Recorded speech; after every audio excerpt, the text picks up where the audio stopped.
Good morning, everyone on the platform. Committee Secretary, can we check that we have a quorum? Hi, good morning, Chairperson and everyone on the platform. Chair, we're correct. Shall I proceed with the roll call, Chair? Recording in progress. Please do that. Mr. Mumbayani.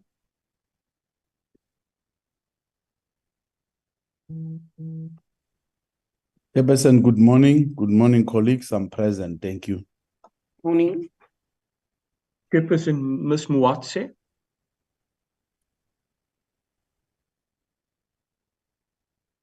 Good morning, Chairperson. Good morning, colleagues. Good morning. Honorable member, just move around a bit. Your network is a bit patchy. Thank you. Proceed, Andre. Mr. Mulder. Good morning, Chair. Good morning, all. I'm present. Good morning. Mr. Monakedi. Good morning, Chair. Good morning, colleagues. I am present. Good morning. Mr. Malamatia. Good morning, Chair. Good morning, colleague. I am present. Thank you. Good morning. Mr. Thring. Good morning, Chair. Morning, colleagues. Morning. Chair, those are all members currently on the platform. Others members may join us, and we have apologies, Chair. Okay, that's great. Can we have the agenda, please?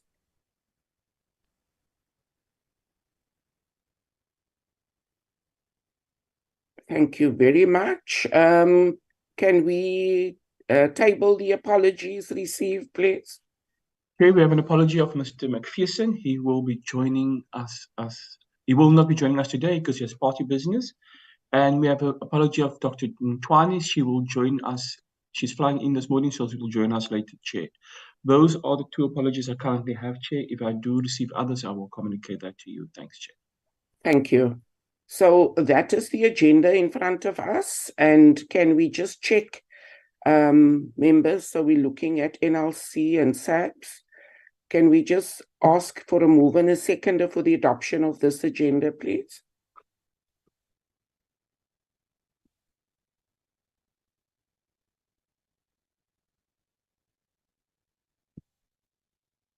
Okay, there we have Honorable Moatse.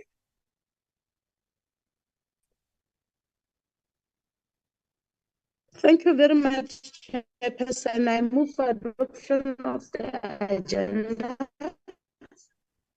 Thank you. Your network is still, your connection is still a bit patchy. If you can just move around, Honorable Moatse. Honorable Monakedi. Thank you, Chair. I hereby second the proposal to adopt the agenda. Thank you. Thank you very much. Honorable Malamacha. Okay, you dropped your hand. So our agenda is duly, yeah. So thank you very much. So our agenda is duly adopted. So the purpose of this briefing from the NLC and SABS is to engage them on the 2022-23 annual report, as well as on their financial and non-financial performance for the second quarter of 2023-24 financial year. This is so that the committee can assess the performance of these entities against their resource allocation. This is in compliance with Section 5 of the Money Bills Amendment Procedure and the Related Matters Act number 9 of 2009, as these entities receive public funding from the Department of Trade, Industry and Competition. So I see the ministers also on the platform, so we welcome him into our meeting. And our first agenda item will deal with the National Lotteries Commission. I believe the chair is on the platform. So, Prof. Pitiana, I give you the platform to address the committee.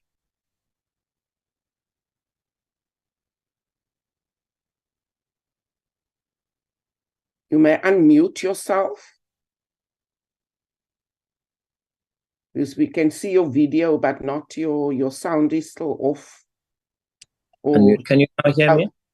There we go. Yes. Loud Thank and you very clear. much. Thank you very much, Honorable Chair, and I greet the members of the committee. I greet my colleagues who may be on the platform. I especially greet our Minister Ibrahim Patel, who has kindly joined us in this meeting for this presentation. I first of all wish to extend some apologies from the members of the board who haven't been able to come today, and they do apologize, dear Chairperson, for their absence at this time. For the rest, we are all here. Chair, if you will allow me, I would like to start by reading a statement from the board of the National Lotteries Commission following the resolution that was passed on the 30th of October 2023. I read that statement as it is, and because I think it's an important statement for the National Lotteries Commission. I say that we have the support of the Minister of Trade, Industry and Competition for the position that we are taking as a board of the National Lotteries Commission. Chair, if I may, I just continue to read the statement. The statement will be made available immediately after presentation just now. Thank you, Chair. The board of the National Lotteries Commission, as constituted in terms of the National Lotteries Act, number 57 of 1997, resolved at the meeting held in Pretoria on the 30th October 2023 that the board should take steps to address the matter of the misconduct perpetrated by some members of the board whose appointments expired in March 2022. The board took note of the media reports of misconduct on the part of some members of that board, the effect of which was that large sums of money were misappropriated from the National Lotteries Distribution Trust Fund, that the grant funding system was extensively abused over a very long time, and that as a result, the National Lottery has been put in grave dispute, in grave disrepute. The President issued Proclamation R32 of 2020, dated the 6th of November 2020, on the basis of which the State Investigative Unit was empowered to investigate, to report, and to take steps to determine the extent of corruption, malpractice, and maladministration perpetrated by members of the then board of the NLC and by staff and executives, and to make recommendations as necessary. The SIU has the power not just to investigate and make recommendations, but more importantly, it may institute any civil litigation that may be necessary to ensure the recovery of any proceeds of such wrongdoing that may be due to the NLDTF. The SIU has been undertaking such investigations since 2020. The SIU has been reporting regularly to the Parliamentary Portfolio Committee of the Department of Trade, Industry and Competition, and kept the National Lotteries Commission briefed on the progress of the investigation. The National Lotteries Commission is a statutory national public entity whose accounting and oversight arrangements are set out in Schedule 3 of the Public Finance Management Act, PFMA. The purpose of the National Lotteries Commission is to regulate the National Lottery, including advising the Minister on the appointment of an operator of the National Lottery, to receive and to serve as custodians of the monies paid into the National Lotteries Distribution Trust Fund, to serve as trustees of the National Lotteries Distribution Trust Fund, to be accountable for grants that are made by the distribution agencies to promote good causes, and to manage staff, financial, administrative, and clerical functions of the Commission. Chapter 6 of the PFMA determines that the board of the NLC is an accounting authority and as such exercises fiduciary responsibilities that require, among others, that it must act at all times, and I quote, with fidelity, honesty, integrity, and in the best interests of the public entity in managing the financial affairs of the public entity, unquote, Section 50. The Act further sets out in Section 50 the general responsibilities of the accounting authorities. It goes on to aver that the accounting authority has the duty to, and I quote, prevent irregular expenditure, fruitless and wasteful expenditure, losses resulting from criminal conduct, and expenditure not complying with the operational policies of the public entity. All told, the duty to maintain the good governance at all times falls on the board of the NLC. Section 86, subsection 2 of the Act states that an accounting authority is, I quote, guilty of an offense and liable on conviction to a fine or to imprisonment for a period not exceeding 5 years if that authority willfully or grossly negligently, in a negligent way, fails to comply with a provision of sections 50, 51, or 52, unquote. As a board, we are conscious of our corporate responsibilities under the Act to advance the principles set out in the Act and in the Constitution, and to maintain good governance in the management of the NLC. We're also conscious of the fact that notwithstanding that we are not part of the board under whose administration and governance so much malfeasance was committed, we remain accountable for the consequences of the actions of that board. Yes, we are also aware that in a corporate setting, we cannot completely wash our hands from the acts of our predecessors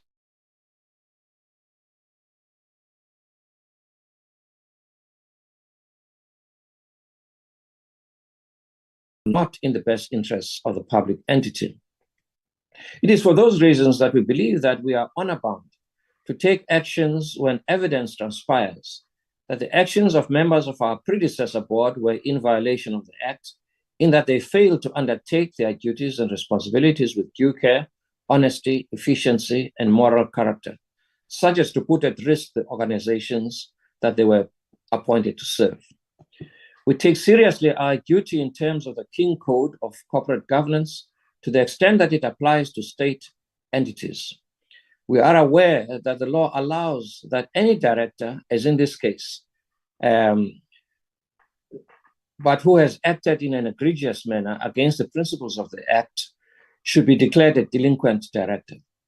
This is to make sure that such an unrehabilitated delinquent director may never again cause harm to any other organization willy-nilly. We're equally mindful that board members are individually and severally liable for the acts of the board. That puts a duty on every board member to take individual responsibilities and, if needs be, to defend and uphold the reputation of the organization. We're not able to proceed, therefore, against all the members of the board because our information does not attest to the fact that all members of the board acted in a willful and reckless manner in their conduct of the affairs of the NLC, or are accused of gross negligence or colluded in the corrupt activities of some of the members of the board. However, we believe that the entire board must be investigated. We believe that once board members are found to have been liable for criminal conduct, or who by their conduct have caused the institution a quantifiable loss of money, such monies as can be proved in court must be claimed against such board members, and they should be repaid to the NLDTF. Members of the board owe the NLDTF a duty of care, and failure to exercise such a duty of trust has cost, in this instance, the National Lottery dearly. This will require that we institute claims for civil liability. Finally, there is, in our view, a justifiable case to be made for a civil liability claim for delictual damages suffered by the NLC as a result of the actions of the delinquent board members. The reputational damage they have caused to the NLC is incalculable. It is our intention to seek legal advice to lay a claim for damages for the reputation, goodwill, and good name of the NLC that was harmed as a result of their misconduct. For these reasons, we have resolved that 1, the board of the NLC must lay criminal charges against those members of the then board, especially between 2015 and 2022, who have been identified through the investigations undertaken by the SIU and other law enforcement agencies. 2, to seek legal advice for the application to declare such board members as may be identified to be delinquent directors. 3, to claim all monies that have been misappropriated as a result of their misconduct. And finally, 4, to institute a civil claim against them for delictual damages to the National Lotteries Commission. That ends our statement, Chair. Thank you very much, Chair of the Board, Prof. Pityana. I think what you have just read, the statement of the National Lotteries Commission Board is music to the ears of the legislators on this platform, and I'm sure the South African public at large. Can I allow the Minister to comment if he wishes to? Well, thank you. Thank you very much, Chairperson, and good morning to you, to honorable members of the committee, to the Chairperson of the board of the NLC, Prof. Bani Pityana, and the board members who are present here today, as well as to the officials of the DTIC and members of the parliamentary support staff. Chairperson, I wish to start by indicating my support for the actions by the NLC board. We must hold accountable those who acted corruptly, but also those who enabled corruption through either collusion or through gross negligence in the performance of their responsibilities. Chairperson, I believe that this applies also to members of boards who are the guardians of governance and on whose society rely for ensuring that the affairs of public entities are run in a clean and ethical manner. I want to particularly highlight the comment by Chairperson Pityana on the statutory requirement on board members to act with fidelity, with honesty, and with integrity. Being a member of a board is not a free lunch, but a serious responsibility on behalf of the public. The board's decision and the action that it is taking forward, Chairperson and honorable members, is not an alternative to criminal prosecution, but it's part of the suite of measures that will be taken to hold those implicated and those associated persons accountable. Members of the Portfolio Committee will also note that in the one of the bills that the committee is considering at the moment, namely the Companies Second Amendment Bill, that we are tightening the provisions relating to delinquency applications against directors to ensure that directors who have acted in a delinquent manner are held accountable. So I would like to appreciate the work that the board has done in ensuring that persons are held accountable, and while they will have their opportunity to state their case in these proceedings, it is important that the evidence available be brought forward openly, and that they be confronted with it, and that the law, as they say, must take its course. In this case, we're pursuing not only the criminal route, but the board, through its action, is taking forward a range of other measures that's available to us in legislation. So I'd like to appreciate the opportunity, Chairperson, to make this very short comment on the decision and statement of the board. And I'm going to ask your indulgence to be released early within the next few minutes for another engagement. Thank you very much, Chairperson. Thank you very much, Minister, and thank you for being in this meeting. And we wish the board to continue the good work that they are doing. You are excused, Minister. It is already 20 past, and we'll continue with our meeting. Thank you very much. Can I now ask the NLC to flight their presentation for this meeting? Thank you very much.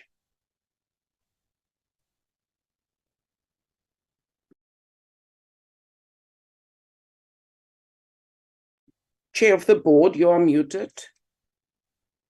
But I think you were just saying thank you. Yes, I was just saying thank you, Chair. Apologies. Thank you very much. Okay, there we go. Continue. Who's doing the presentation on behalf of the NLC? Good evening, Chair. Good honourable members. Thank you very much for the opportunity. Honourable Minister Ibrahim Patel, the Chairperson of the Portfolio Committee, and honourable members, to the Chairperson of the National Lotteries Board, Professor Pachana, and other board members present, the DTIC colleagues, NLC executives, and all protocol observed. Good morning, everyone. Thank you very much, Chair and honourable members, for the opportunity to present. We have a fairly onerous slide deck, and I'm going to tag team it with Ms. Tina Maharaj in terms of sharing the content. I'm going to also just put my video feed off, and I'll be then going through the presentation.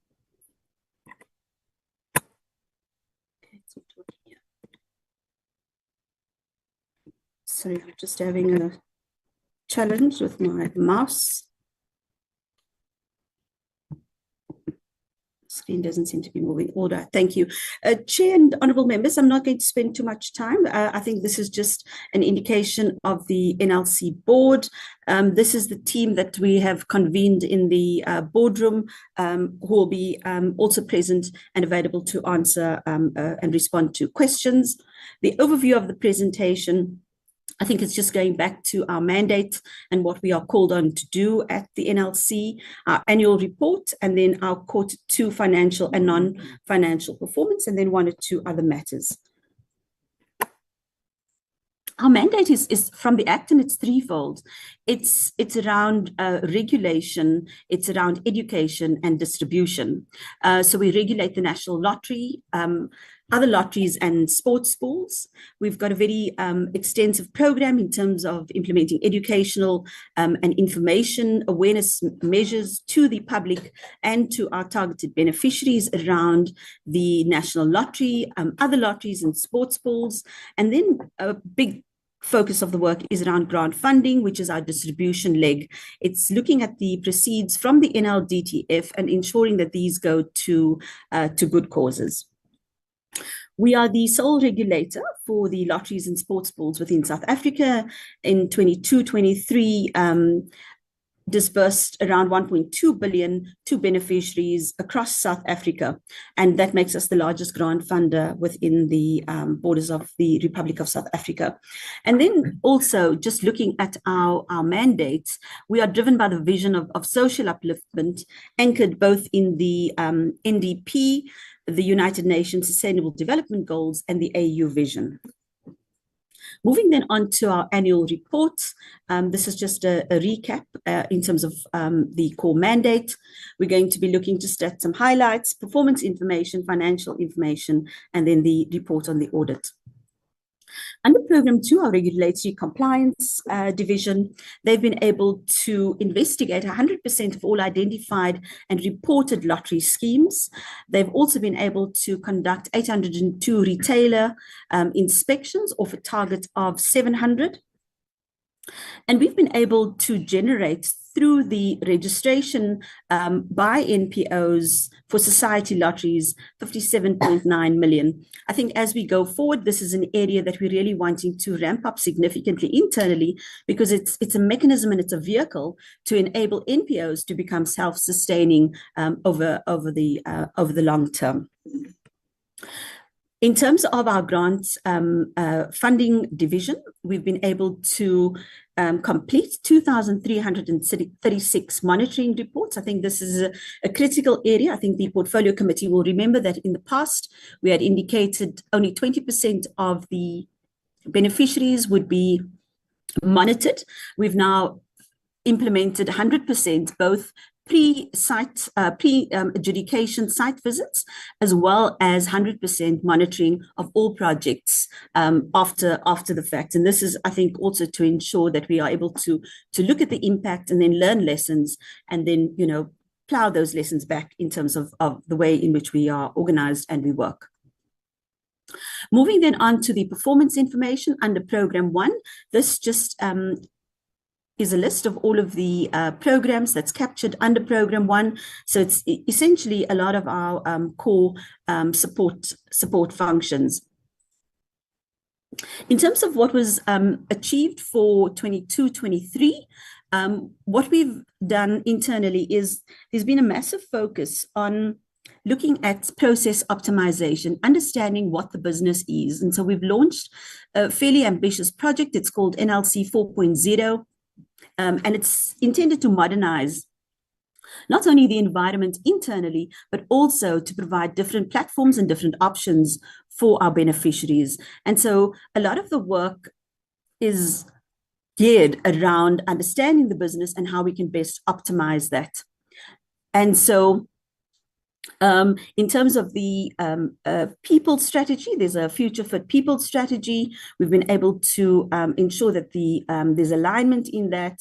We've got a brand management plan because I think it's also critically important that we, as the NLC, are conscious about the brand as it is currently, warts and all, and what we need to do to actually protect and strengthen that brand. And I think there's a lot of goodwill and an enormous amount of work that the colleagues internally have done to ensure that we're actually protecting and strengthening the brand. And I think as part of the work that we are engaging in this year and going forward, it's around bringing people on board internally, our beneficiaries, and really looking and seeing how we can actually make a different impact with what we have.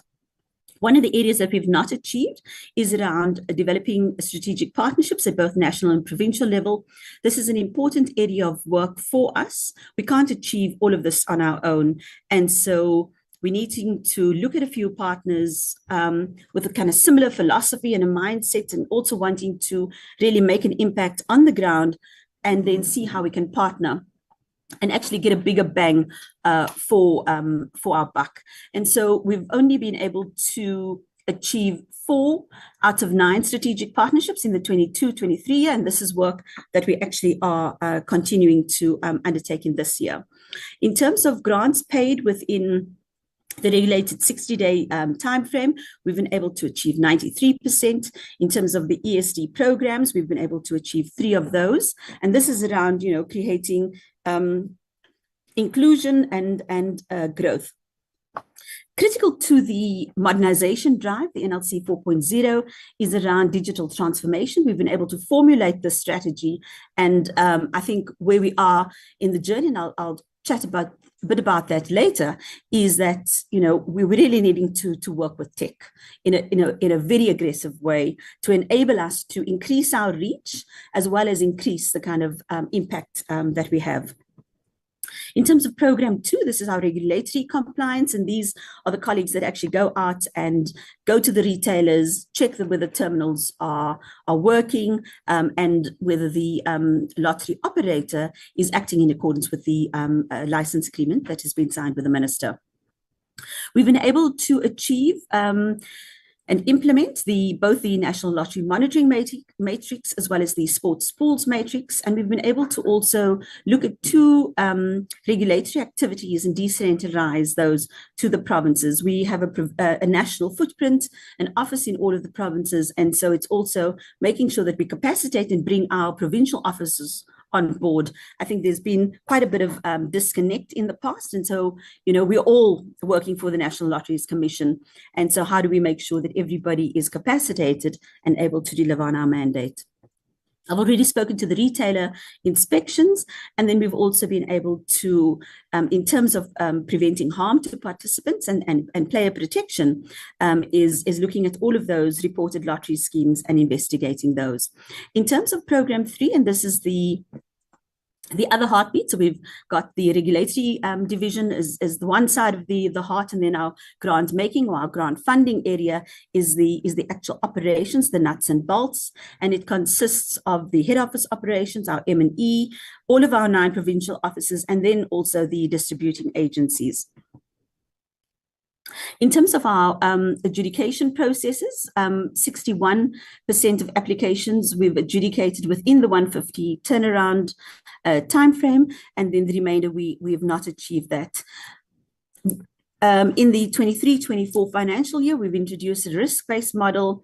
It's been a bit a stop and start, and some lessons that we've had to really learn very quickly and adapt. And so where we're standing right now is that that risk-based model is being implemented. In terms of targeting our allocations made to districts, in terms of the district development model, we've been able to achieve that target.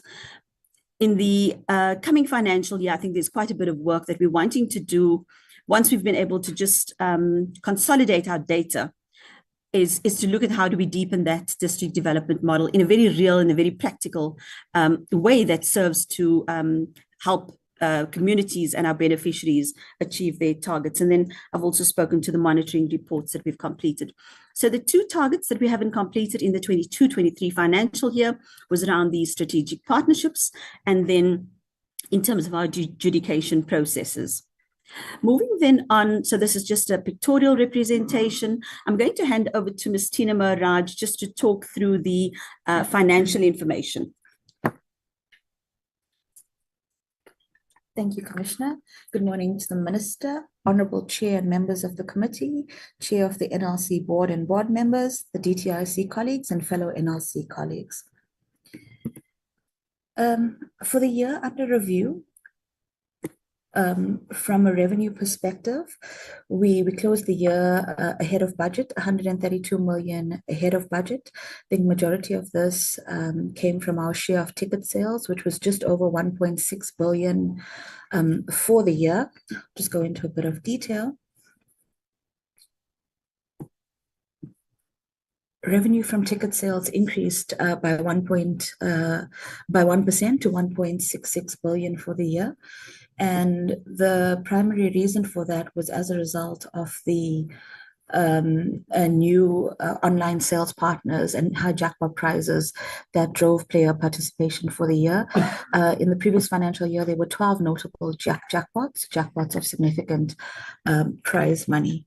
NLC operating costs, they decreased by 18%, and this was due to a significant reduction in legal fees, the fees on consultants, advertising and publicity.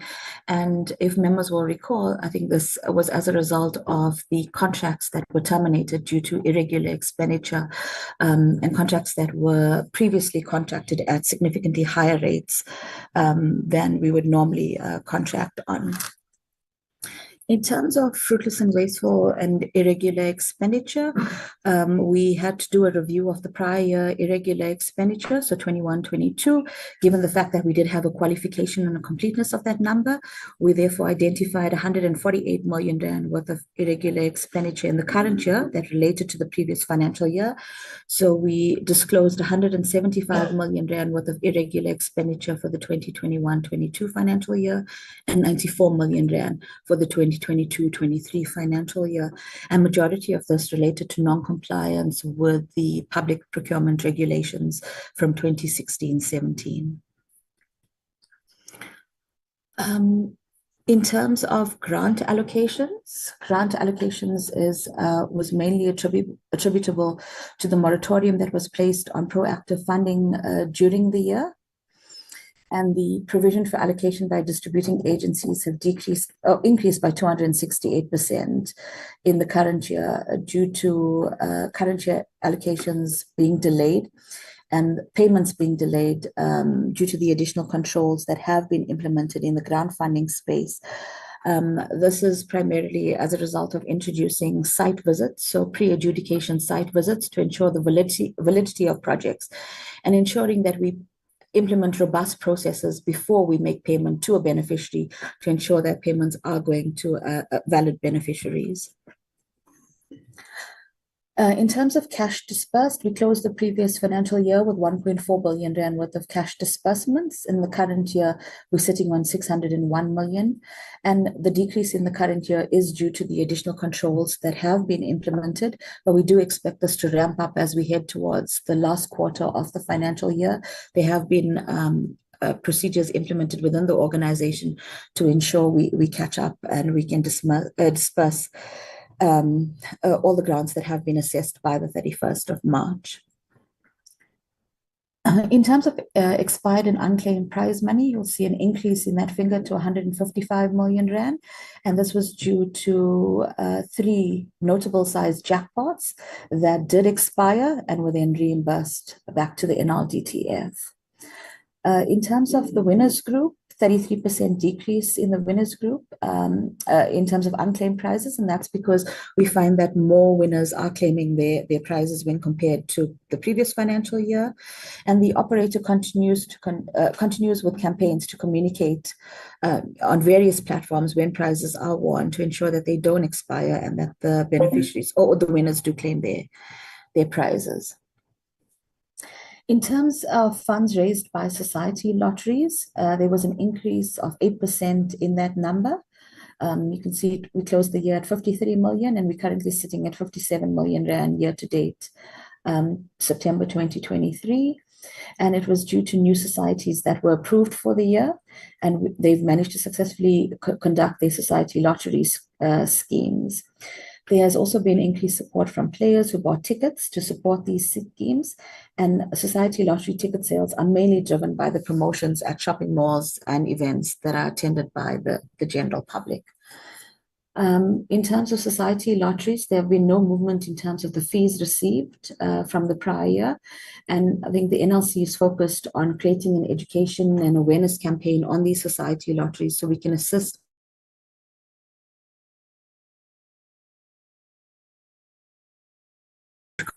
the sustainability of these schemes. In terms of the audit outcomes for the financial year, I think this was tabled by the AGSA, but just to highlight that the NLC did receive a qualified audit with findings in the current financial year. So we received a qualified audit for the past 3 financial years, following 2 years of clean audits, basically unqualified audits with no findings. So the reason for the qualified audits in the previous 2 financial years was as a result of non-compliance with SCM legislation. So this resulted in the irregular expenditure of the 174 million and the 94 million that we saw in the previous slides.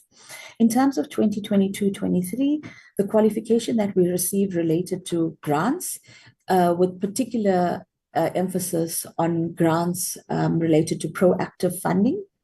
And this was due to a lack of records in the NLC where we were unable to demonstrate the completeness of grants related to proactive funding. In terms of irregular expenditure, we were able to address the completeness issue that the AG had raised in the previous 2 financial years. So we managed to clear that qualification. However, the compliance finding around irregular expenditure still remained due to the significant amount of irregular expenditure. We did also have a material finding in terms of the AOPO, which was adjusted for, and there were various compliance findings raised in terms of material adjustment to the financial statements, expenditure management, procurement and contract management, and consequence management. And majority of these compliance findings arose due to the fact that we had a significant amount of irregular expenditure sitting on the books, and there has been some delay in the implementation of consequence management as we await the various investigation reports, but we have received some of them now, and we're busy with that consequence management as we speak. In terms of how we addressing the findings, I think we have taken quite seriously the findings and the qualification that we have received as the NLC, and all emphasis has been made to try and fix this so we can move towards an unqualified audit in the new financial year. In terms of the SCM space, we have placed significant emphasis on enforcing compliance to legislation. So we have a new SCM policy that is aligned to the legislation, which has been approved by the board, and that's been implemented in the organization. We ensure that all specifications are reviewed before publication. There's training as we currently speak in progress within the organization on the new SCM policy and the regulations. We've developed compliance checklists and we've implemented those. We're in the process of establishing a loss control function. I think the policy has been developed and will be tabled at the next board meeting. And that function will then be established within the organization to monitor the irregular expenditure. We've introduced organizational-wide KPIs on SCM to ensure accountability across the organization. I mentioned before, consequence management is underway, and we're looking at digitization of the SCM space, and that we have developed the proof of concept for that, and we're now going out to market. In terms of operations, and I think SCM operations and AOPO were where the significant findings from the audit arose. In the operations space, we have revised our policies and processes. I think this includes the research-based funding, which was previously the proactive funding process. So there's a comprehensive policy that has been developed around that. We are working on digitizing the entire operations environment as part of our modernization project, and that is currently underway and will probably go live on the 1st of April next year. And this will take away a lot of the manual intervention when it comes to the operations and the grants environment. We've introduced pre-adjudication visits to ensure that projects are evaluated before it goes through the approval process, as well as post-adjudication monitoring. I think previously we only monitored a select number of projects, and we're trying to enhance that all projects get visited. We're also playing catch up. I think we have 1,342 projects that are open in our books that we're currently busy visiting and reviewing before we get to the end of the financial year to address the technical matters and the completeness matters that the AGSA has raised. We're looking at a new strategic partnership model, and that I think is out to market as well in terms of helping us implement some of the infrastructure projects going forward. And we're developing robust processes around infrastructure projects in the organization and policies around that, because I think that was the biggest area of risk when it came to the proactive funding, and the consequence management in terms of non-compliance with the grant funding operations is in progress as well. On AOPO, we've revised the APP for the 2022-23 financial year. The board has approved that, and we will submit that then to the ministry for approval. And for the 23-24 financial year, I think we've asked AG to look at that for us, and we've already implemented the recommendations. So we don't expect to have repeat findings in that area. In terms of the audit outcomes, I think this was just the statement that was made by the Auditor General to the PPC on the 10th of October regarding the reasons for the qualified audit. And I think it was highlighted that it was the instability of leadership and the accounting authority at that point in time. But that has subsequently been addressed with a new commissioner being appointed on the 1st of February. And the chairperson of the board on the 1st of September 2022, and the fully appointed board in May 2023.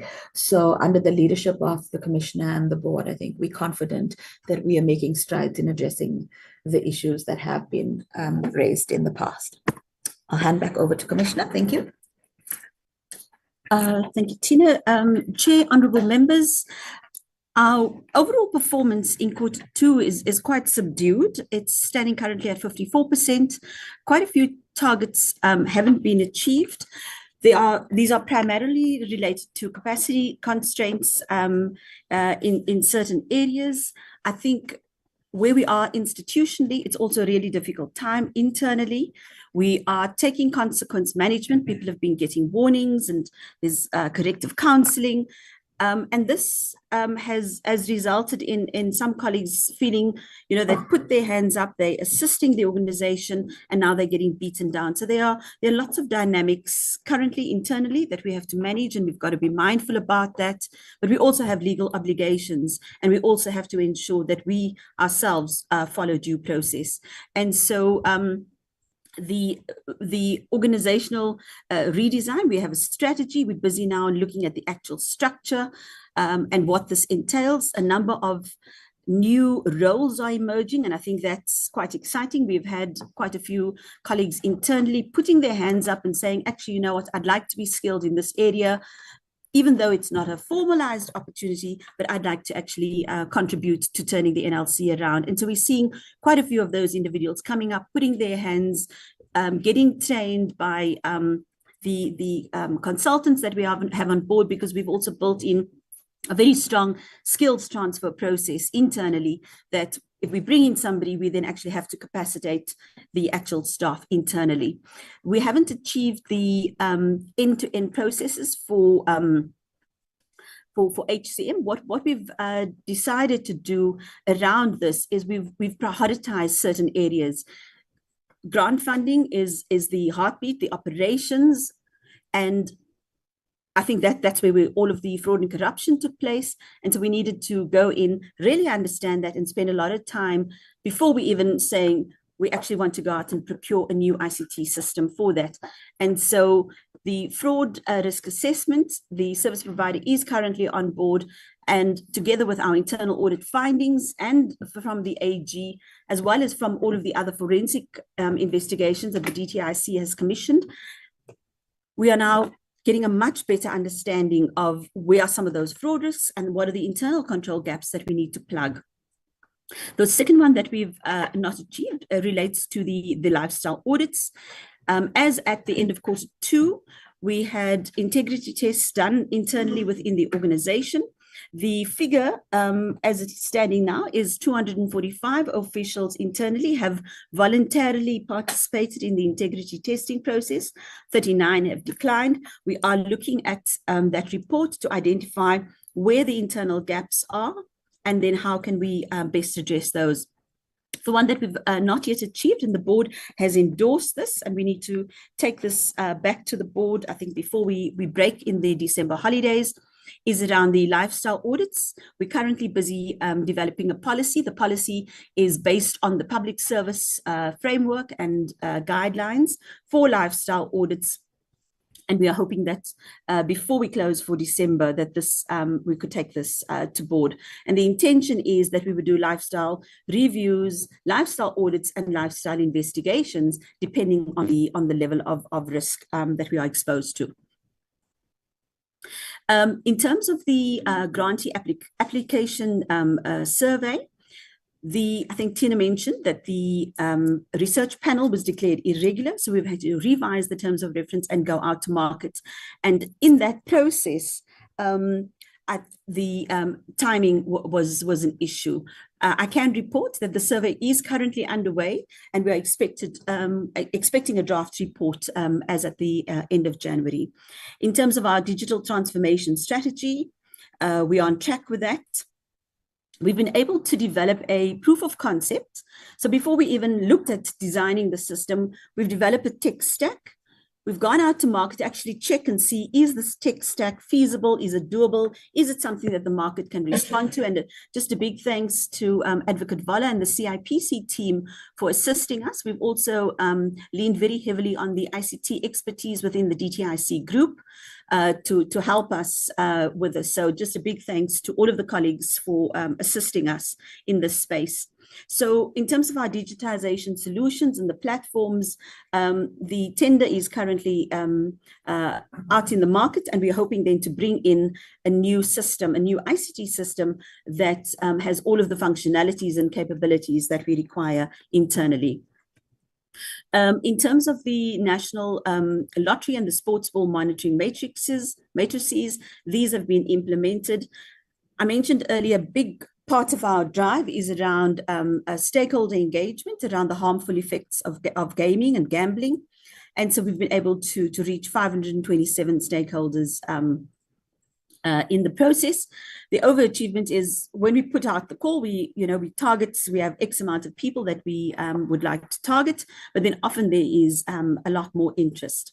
In terms of the identified lottery schemes, checking whether they are compliant, we've been able to achieve our target, as well as the know your customer strategy for online players. So we've been able to get somebody on board, and we are going to really work with that data in terms of understanding our this particular space. The research-based, the number of strategic partnerships, I think this is based on the revised research-based funding policy and strategy. It's taken quite a while. I think the board really wanted to ensure that they are very comfortable with the approach, that we've got the necessary safeguards and controls in place, but also, I think more importantly, that the strategic direction of the research-based policy is aligned to South Africa's socioeconomic needs and requirements. And this has been approved by the board, and we are now busy looking at some strategic partners that we can bring in. We've identified 2. Board has already approved that 2. And so we are on track in terms of that particular target, even though it wasn't achieved in Q2. The target that we've also we've missed in Q2 is around the impact assessment of our small grants. 80% of our funding actually goes to small grants, and this is between up to 500,000. So there's a long tail in terms of beneficiaries who access our small grants. And given the direction from the ministry and from the DTIC around, what is the impact that we're having, we've needed to go back, do some research so that this can inform our positions that we take going forward. This is also on track, and we are expecting a report in Q3 at the end of January. In terms of the monitoring assessments, we've been able to achieve that target. Looking then at our structured capacity building models, we're needing to look and determine whether this is actually fit for purpose. Are we actually able to, in the way that we engage with beneficiaries, with communities, actually capacitate these communities on a range of skills and programs? And so the piloting of this revised model was not achieved in Q2, but what we're also suggesting is that we amend this target, that there is a process in place to look at that amendment.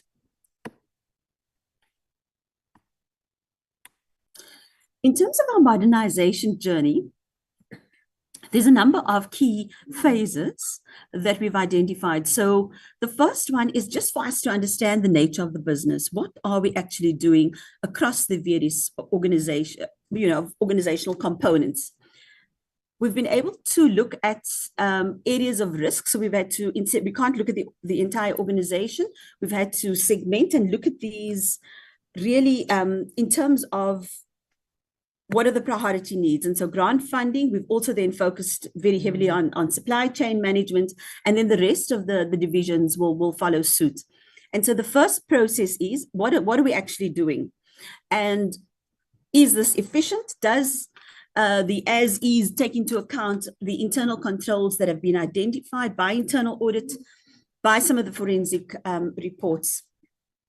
And then we've been able to map to be functionality, and that functionality would also then be able to determine what are the kind of digital programs or systems we actually need to support the to-be.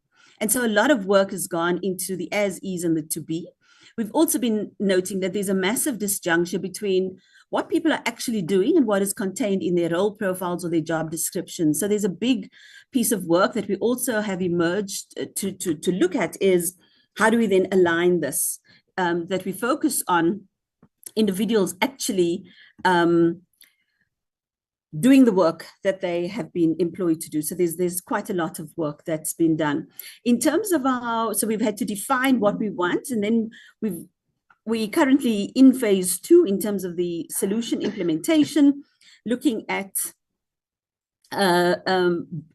going to market and bringing in then specific ICT requirements that can assist us in terms of executing on our mandate in a lot more efficient and an online and an automated process.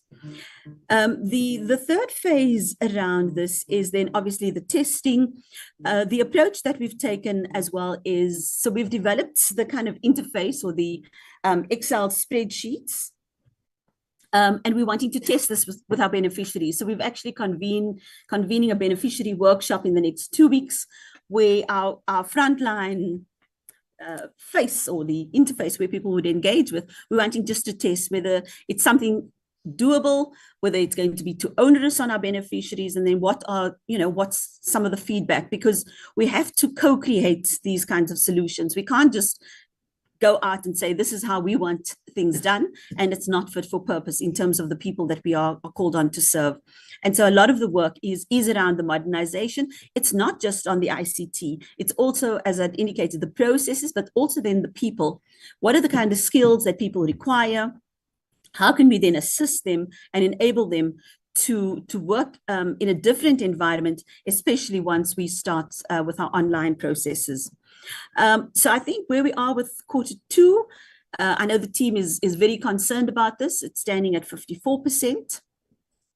I'm confident that we'd be able to, really ramp up this by the end of the financial year. I think Q3, given that we're hitting the silly season, we may also still be lagging. However, when it comes to Q4, we would then be able to achieve most of our targets. In terms of the APP and the processes around it, Minister Patel has given us a range of targets. The first one is around driving 40 billion in additional local output. And what we've done is we've looked at our procurement spend and relating to local content. We have a few initiatives in the pipeline to really ramp this up and redirect our spending. And that is then part of the modernization journey that we've undertaken. In terms of the percentage spent on manufacturing exports, we've got a learnership project in environmental conservation amounting to about 1.7 million. And then we've also supported beneficiaries who've bought penguin chicks, eggs and incubators, both in the Western Cape and the Eastern Cape, amounting to about 2.8 million rand. In terms of the jobs supported by the master plans, when we're looking at the beneficiaries that we support, in Q2, 5,191 jobs through our projects were either created or retained.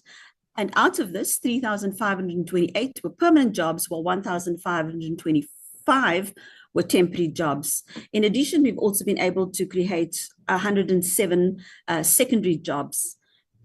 Then moving on to the NLC funding projects, through the NLDTF, we've allocated 35 million in Q2.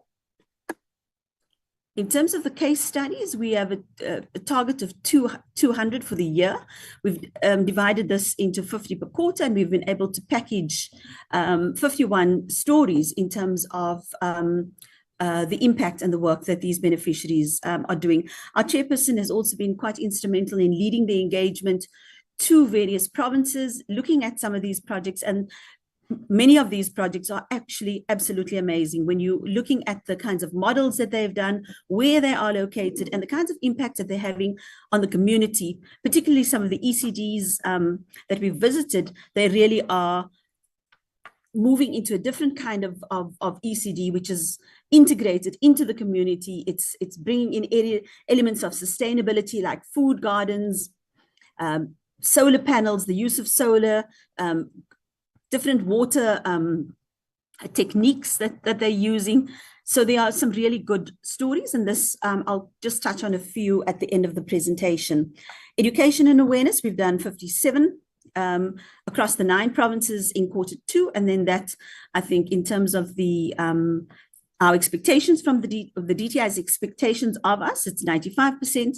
We're currently at 54% in Q2. In terms of the additional priorities, the big focus has been on lifestyle audits. We haven't yet commenced this. The internal audit team have put together a lifestyle audit framework, and the policy is currently being developed. And then obviously we have to take this through our internal consultation processes.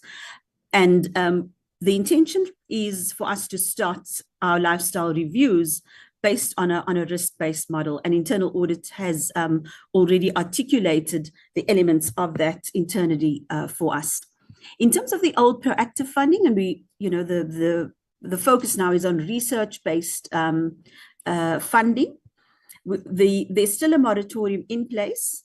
The policy was submitted to board for reconsideration, and it's subsequently been approved.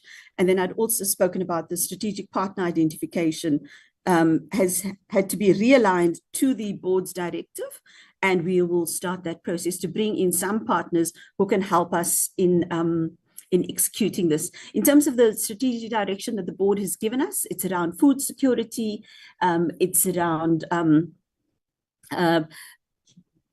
gender-based violence as critical areas. And so we would look for partners in that space to assist us in implementing this. I think in terms of the forensic investigations, this has been a big part of the work. I think sometimes many of us feel like we've joined a law firm because this is you know, a big chunk of the work that we are called on to do.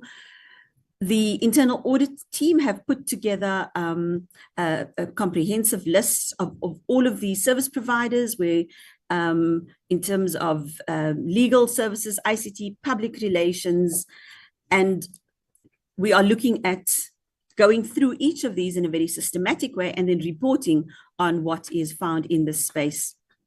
And so we've got a total of 1,752 service providers, and this is over the 10-year period as per the Minister's directive.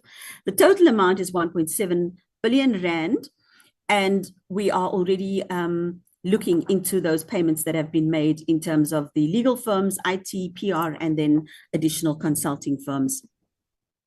Looking then at the wider investigation in terms of the old proactive funding projects, we're working very closely with the SIU in how we're responding in terms of making sure that they have all of the relevant information, they have access to the individuals.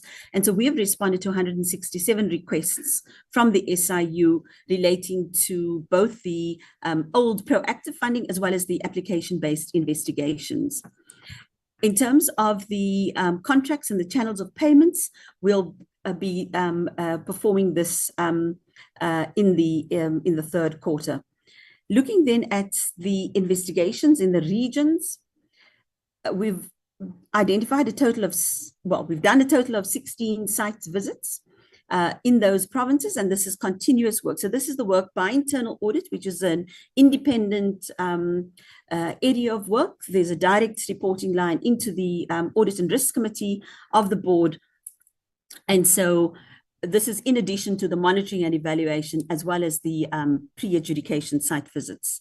Looking then at all of the previous forensic investigations, we've been able to compile a detailed forensic register. We've had to go on a hunt and look in all corners and crannies of the NLC, and they are tracking that on a quarterly basis and then reporting this to the internal audit. We've been able to open criminal cases, take disciplinary action, initiate civil recovery, and look at areas of improving our internal controls as a result of these forensic investigations that the internal audit team have done. Looking then at the previous outsourced forensic investigation reports, many of these were managed by the Legal Services Unit in the past. And some of, I think what we've discovered is some of these recommendations, or many of these recommendations, weren't actually implemented. And so Vincent and his team have done a really great job in terms of capturing all of these recommendations and holding us then as management to account to ensure that we're actually moving on those recommendations. The review of these reports is currently ongoing. I think the most recent one is the TSU one, which the DTIC commissioned. It's over 1,000 pages. And so we really need to study those and then put all of the recommendations into a tracker, as well as then the action that's been taken in that space. One of the areas that internal audit is needing, which forms part of our tech stack under the modernization, is an electronic case management system. And so we are also looking in terms of how we can bring all of the tech into one specific area, because, previously there were lots of loose bits and bobs that were handled across the organization. And so some of these is just, gently moving this into a centralized space, and so that we can keep proper records and proper account. I think the internal audit reports as well as I think Tina has spoken to the AG reports, all of these are tracked. Even the material irregularity, that's tracked from my office. I think the Audit and Risk Committee believed that it needed to be centrally tracked rather than in any of the divisions, because it spans across. And so we've been able to put that in place, and we report on that quarterly to both the Board Audit and Risk Committee as well as to the FinCom. In terms of the AG findings, there's also been a register for these findings, and I think there's a constant engagement with the AG. I think there's a meeting scheduled for this week to also then close out on our 23-24 22-23 audit, and just unpack some of the lessons learnt by both parties in that space. In terms of the whistleblowers and the Minister's request for supporting whistleblowers who were threatened or dismissed, the board has approved a reparation process, and that process is currently underway. Looking then at the position of communities who were deprived from support, and I think, Chair and honourable members, this is really, it's a very difficult one, this, because when you're engaging with communities, with beneficiaries, there is, well, in my view, it's a sense of righteous anger that they display. I think for some of the colleagues going out and engaging, it is something that we need to make sure that we're providing assistance to the colleagues. Beneficiaries are feeling that we've personally stolen the money and that they could have been in a better situation and a position. And so it's a very difficult area for us currently, and that we are busy managing. So what we're also doing is we're wanting to do a survey of our applications process, as well as the beneficiaries who've applied, for us just to look and see how can we continuously improve the service delivery by the NLC. Looking then at transparency, one of the requests that Minister had was around making sure that we indicate all the beneficiaries that we've paid within a particular quarter. And so we've been able to do that since June 2023. There's been just a bit of challenges in terms of accessing the data, giving the geolocations. All of this are on track and in place for us to provide this information. And so in the second quarter, we've been able to process 494 projects to the value of 163 million. Looking then at oversight visits by the NLC board, this is being driven by the chair and will continue to be rolled out. A big focus is around an enhanced stakeholder engagement framework and model that the chair is actively driving, bringing in traditional leaders, all of the individuals within a particular geographic area, to see how we can best improve the services that we offer. And this also helps us in terms of how we are designing the next call for applications, which we would like to then publish in the new financial year. In terms of the internal controls and the looking at the impacts, we've put in place a pre-inspection risk matrix. Tina's spoken to that. And then also been able to identify projects that have medium or high risk areas, and that we validate all of this before we actually start the application process. A big chunk of the work that the board has been really engaged in is around the request for proposals for the next National Lottery License operator. We've conducted the briefing session on the 30th and 31st of August. Minister has then issued the Section 30 notice inviting individuals that the process is open, and the RFP document has been made available for sale. And we've had quite a bit of interest from the market in this regard. The due date for submissions is the 3rd of February. And so the board is actively on top of that particular process. Looking then at the monitoring and evaluation, the data per quarter. This slide is just a summary of the visits that have been taken, the monitoring and evaluation assessments. It looks at each province, what's been done in Q1, Q2, and it also then highlights the various sectors that were involved in issuing grants to. A big part of the work is in the charities sector, as the stats indicate. Looking then at the job creation stats, these are also things that we monitor. Q1, Q2, 1,886 jobs created, retained. Just in Q1, the cumulative total is 4,988 for both Q1 and Q2. One of the beneficiaries that we've funded, Swimming South Africa, they've reported an additional 107 temporary jobs in terms of implementing their project. This is to create high performance centers within the Western Cape. I think that work is also being monitored by the team. Looking then at the creation of jobs by designated groups, this just sets out youth and adults. A total of 870 jobs were created for youth, 1,730 for adults, and 4 for people living with disabilities. I think the focus on people living with disabilities, I think the chair of the Special Olympics South Africa, Dr. Matthews Poza, as well as Ms. Ancilla Smith, the CEO of Special Olympics South Africa, we've been engaged on a project in terms of how we can better support people living with disabilities. And so those are the intentions for rollout in the new financial year.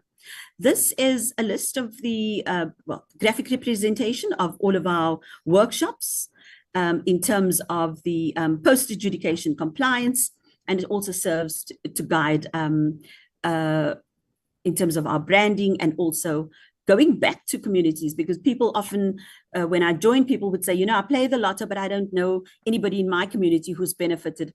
And so part of the work that we're needing to do going forward is also unpacking at a district level where we funding and what those areas of funding are. So that all of that is in the pipeline, and the data sets are currently being built. I'm just going to hand over to Tina just to quickly take you through the Q2 financial performance. Thank you, Commissioner. For the year ended September 2023, the total value of lottery ticket sales was sitting at just over 3.4 billion, of which the NLC share of those ticket sales was 857 million rand. I think lottery fees and societies were sitting at 26,000, so that has been quite small. Year to date, we've allocated grants of 35 million rand, and there's been cash disbursements of 276 million rand. The turnaround times for our first tranches are sitting at 159 days, and that's still significantly higher than our legislative mandate of 60 days. And we're working on reducing that number. I think the increase was due to the additional controls that we have implemented internally to ensure that the grants are valid before we disperse. So we are playing a bit of catch up in terms of getting through the backlog. In terms of our statement of financial performance, I think from a revenue perspective, we're slightly ahead of our year-to-date budget.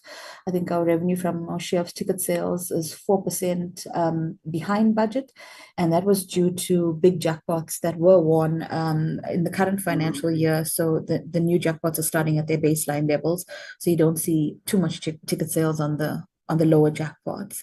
From an unclaimed and expired prize money perspective, I think that's also been lower than what we've budgeted for, and that was due to the efforts that the operator has been making to ensure that unclaimed prizes are claimed. On the interest side, I think the interest on the NLPT, as well as our interest income in our bank account, we've seen the benefit of the high or the increased interest rate environment. So we're reaping some benefits on that. And I think from an application fee perspective, I think that's 935,000 that has been received. And this relates to the fourth lottery license process and access to the bid document, and there's just a small amount of sundry income.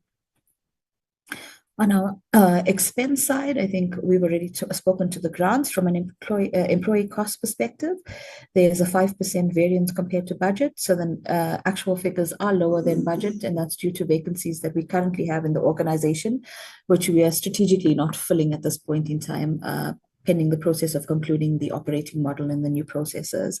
On the goods and services side, we are 41% behind budget or lower than budget, and that's due deliberate efforts that we are making in the organization to reduce costs and monitor the contracts and enter into new contracts where necessary. From a statement of financial performance, I think there's nothing significant to report on our balance sheet, so to speak. Our balance sheet still remains strong. We are in a solvent and liquid position currently.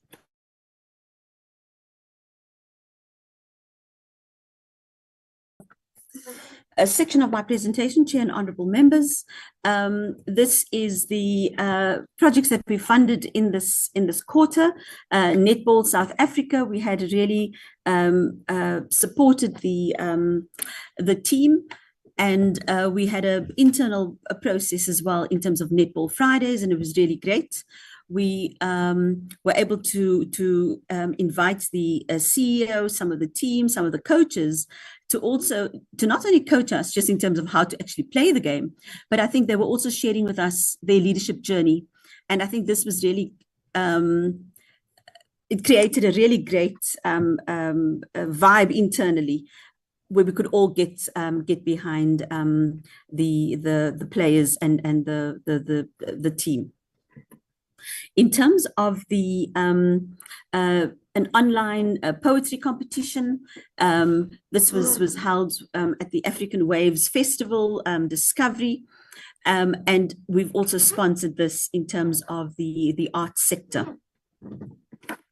In terms of the sports sector, this was the University Sports SA, and I think some of the colleagues were there to bid them farewell.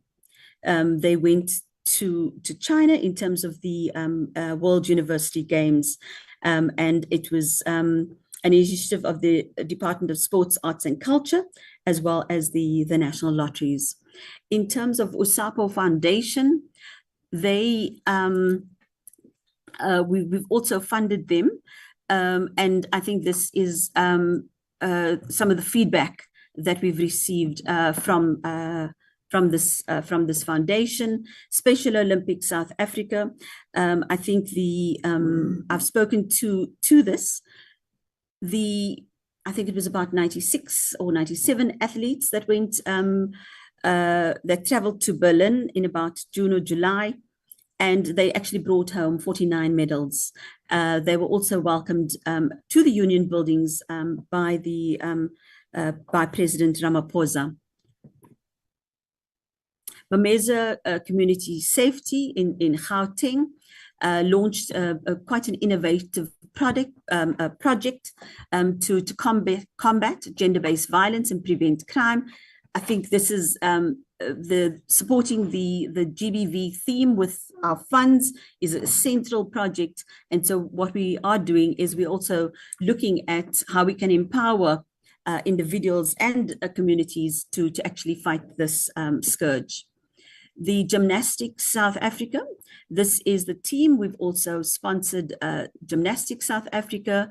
We've done a visit, and you can see Chair has gone to visit St. Bernard's Hospice in the Eastern Cape, and I think he's also been able to report on where the money was spent and how it was spent. And I think there was a very interesting dialogue and sharing of what the St. Bernard's Hospice is doing. In the Eastern Cape, Musimanyeni, Women's Support in East London, they've also received funding, and Chair and the lotteries team also went and visited that as part of our stakeholder engagement drive, as well as to just check with our beneficiaries in terms of the project and the outcomes of that particular project. The South African Bone Marrow Registry, this is from the regulatory compliance team. They've actually gone out to visit them. They're based in Cape Town, looking at how can you run a lawful lottery in line with the Lotteries Act and our regulations. And this is a very important area of financial revenue for NPOs, and we will look and see how we can really ramp this up as we go forward. Also working with the rape crisis in Cape Town, looking at them and seeing how we can support them in terms of full compliance with running a lawful lottery. Chair, honourable members, that is the end of the presentation. Thank you very much for the opportunity to share with us where we are in terms of our modernization journey. It is a very difficult time, I think, internally, externally. There are lots of moving parts. The team and I are confident that we have sufficient plans and partners in place to get us to a very different space in the new financial year. So thank you very much to the board as well for their support, their continued support. Thank you very much, Chair. I hand back over to you. Thank you very much, Commissioner, and your team, members of the Portfolio Committee. There we have the annual report and the second quarter report for NLC.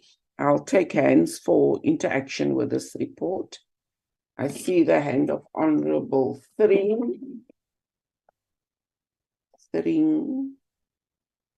Bergman. Any other hands? Mbuyani? Monakedi. Okay, we'll start with those hands, and we have up until 11 o'clock. But that includes responses. Honourable Thring. Thank you, Chair. Chair, let me firstly appreciate the statement of intent with respect to the holding of errant board members and others responsible for fraud and corruption accountable, and those who have also brought the NLC into disrepute. I think that it is important that consequence management must be applied, and we cannot just pay lip service to the process of consequence management, bearing in mind that these funds are the funds from the National Lotteries Commission, that is, are designated to assist in particular the indigent, the vulnerable amongst us, and those who are found guilty of misappropriation of funds, found guilty of fraud, corruption, must be dealt with, found guilty of not complying with supply chain management processes and your financial laws and not holding their fiduciary, keeping to their fiduciary responsibility. These members must be dealt with in terms of the law. So appreciate that statement in intent, and we will keep our eyes on this to ensure that indeed consequence management is followed as has been indicated. Chair, I just want to come now to my questions. In Program 1, we've noted the target for developing and implementing strategic partnerships were not met, that only 4 partnerships were developed and implemented. And then in Program 3, only 61% of applications were adjudicated, as compared to a target of, I think it's around 90%. So with regards to these targets not being met, what measures are in place to prevent repeats of this in the next financial year? And then my next question is to do with just the finances. So we've noted a qualified audit report with findings, and it's not the best audit report, particularly when considering that the irregular expenditure of NLC, and we note the history also behind it, but the irregular expenditure as it stands accounts for 91.9% of total irregular expenditure within DTIC. Now, noting that also past financial mismanagement will impact financial years ahead, how does the board attempt to resolve the challenges of irregular expenditure, particularly when insufficient steps seem to have been taken to prevent the recurring of irregular expenditure, and no consequence management appears to have been implemented against officials within the current financial year? So that is the question just with regards to the finances. And just my final question, Chair, is what percentage of grants and disbursements actually goes towards job creation and economic development within our communities, noting, the severe challenge with regards to unemployment and poverty within our communities. Perhaps also there needs to be a remodeling of funding going in that particular area. And I just would like to hear comments from Mrs. Scholz on that. Thank you, Chair. Thank you very much. Honourable Bergman. Thank you very much, Chair. Just from our side to congratulate Professor Patignani on a very, very honest report, and to say that that statement of intent is something that I think, as you say, every party should and can align itself with. But I also think that, the minister shouldn't exactly speak as if he's speaking from afar. He is the executive in which this specific entity does account to. And I think he's also got to explain as to how this is happening under his watch. And although we're going to take steps now, it must also be known that we've got to protect the integrity of certain board members. So I know that the statement of intent says that everyone will be investigated, and that those that are innocent will then be left innocent. But we know in our constitution, of course, that everyone is actually innocent until proven guilty. And I think that we need to ensure that that statement is, that we protect the integrity of the directors that are innocent, that although we're investigating everyone, we don't suspect every single director of being directly involved. Thirdly, to state that I think what we need to do, Chair, as a lesson to learn from here, is to say that we have to go and look at, in taking an oversight, what we should do is pick about 20 odd projects a year and go and see what those projects are doing. And we shouldn't just do it for the National Lottery Commission, we should do it for the IDC as well. We must look at some of the projects that they're funding in that year. They're not take the easy ones. We can just do a random sampling and say, right, we're going to just pick randomly 20 projects. And no one knows that we're going to arrive there on the day. No one knows which projects we're going to pick. And we just arrive there. And I hope that will get board members to start behaving themselves, because of course they do operate in an area where there's a lot of temptation, where there's a lot of money being passed, there's a lot of opportunity for paper bag diplomacy. So I think if we can up our oversight and just increase the number of projects that we can oversight by, these spot checks, and maybe just looking at a program where we can make it more frequently, I think that would go a long way. The rest, I'd just like to agree with my colleague, Honourable Thring, in terms of the reports that was given to us, that, we come a long way in the statement of intent. It would be a sad day if the audit reports would take us backwards. So I'm hoping, and as I'm often accused of being political or the doom of gloom, I'm hoping to see some improvements on the financials. Thank you so much, Chair. Thank you. And your proposal is noted. Honourable Mbuyane. Thank you very much, Chairperson, for the opportunity. Chairperson, let me first acknowledge and welcome the letter of intent by the board member, Chairperson, and also acknowledge the presentation by NLC. Chairperson, I've got some few clarity-seeking questions around the presentation.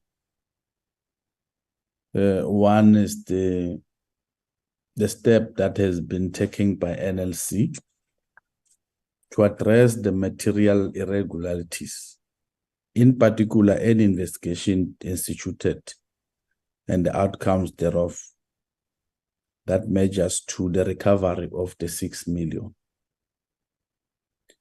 On page 32 of the annual report, it reported that the reason the target to adjudicate the applications, 90% of the application within 150 days was not achieved, is the distribution agency was not appointed.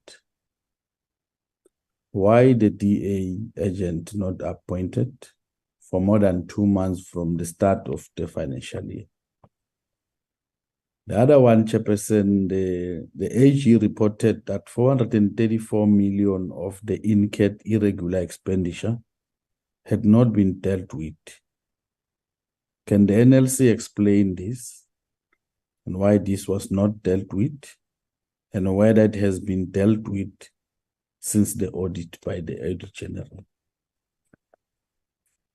In the report of the committee, the AG, in respect of the material irregularities, alluded to the inadequate process in identifying NPOs and approving grant. How has this been addressed to prevent a similar incident in the future? One of the contributors to the NLC high vacancy rate is the 12 vacant position for the distribution agent members.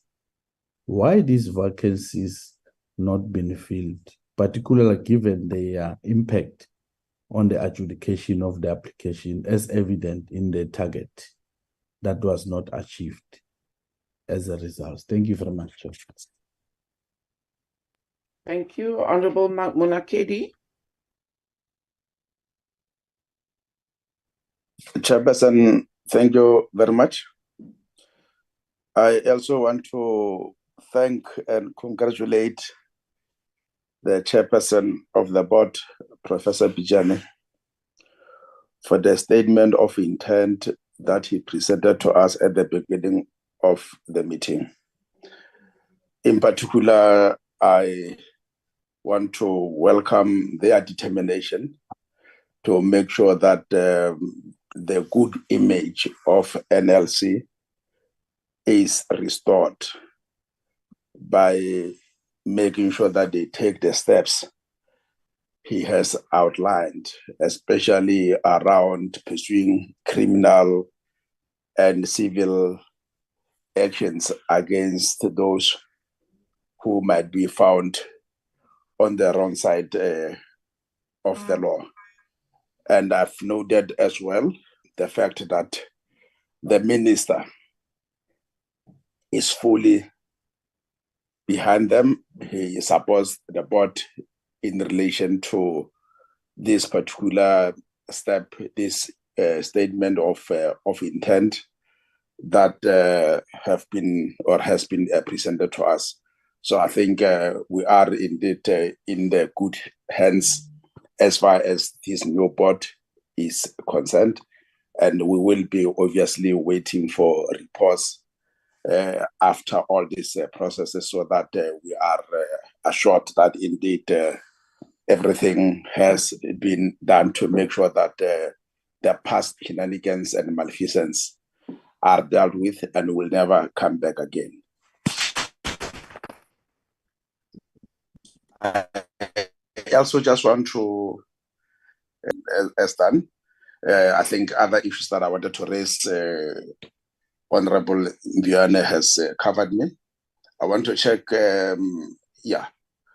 the Treasury regulations stipulates that creditors should be paid within 30 days. But in terms of the report, it's clear that this has not been happening. And I just want to check as to what are the main reasons for the failure to make sure that creditors are paid within 30 days, and what measures is the NLC taking to ensure that this is actually prevented from occurring again. Thank you very much. Thank you very much. Honorable Malamacha. Thank you so much, Chairperson. Allow me to take this opportunity to follow suit and welcome good presentation by the team led by Prof. We really appreciate it. However, I think the South Africans are now becoming impatient of the talk, of the intendants, the plans.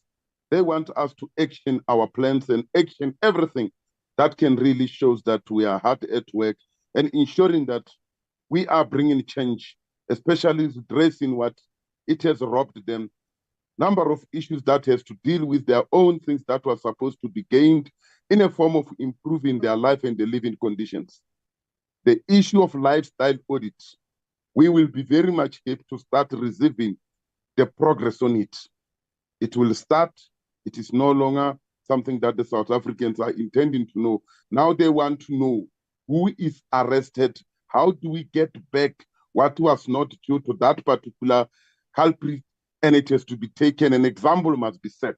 And I think the tone of Prof and the team is going there.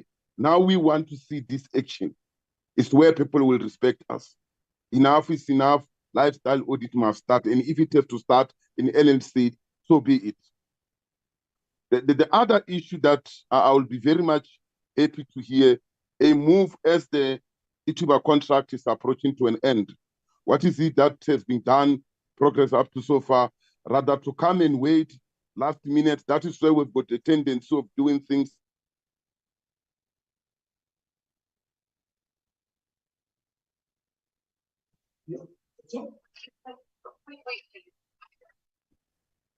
We've lost you, Honorable Malamacha.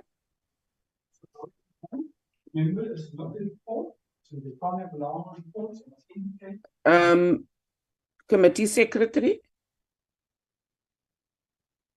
Oh. Honorable Chair, it's Malamacha. fine. If you Are can't you hear me, fine? I'm load shedded. If you can't hear, proceed with others, Chair. No, but load-shedded. you're back. I can hear you. You can conclude. Okay, I was saying the issue of Ituba contract is coming to an end. I will want to know the progress on it rather to wait at the end of the term where we are going to make a lot of mistakes. We want to do it and apply the Batubel principles. When it be known, and some months before, transparency is there. Whoever want to question, rather to be challenged in court. I'm saying the intention of this committee is very positive. The assist that we need to give them is to do things in time so that at the end of the day, we avoid legal challenges and so on. Thank you so much. Thank you very much, Commissioner, and then we'll hand over to the Chair. Thank you very much, Chair and honourable members.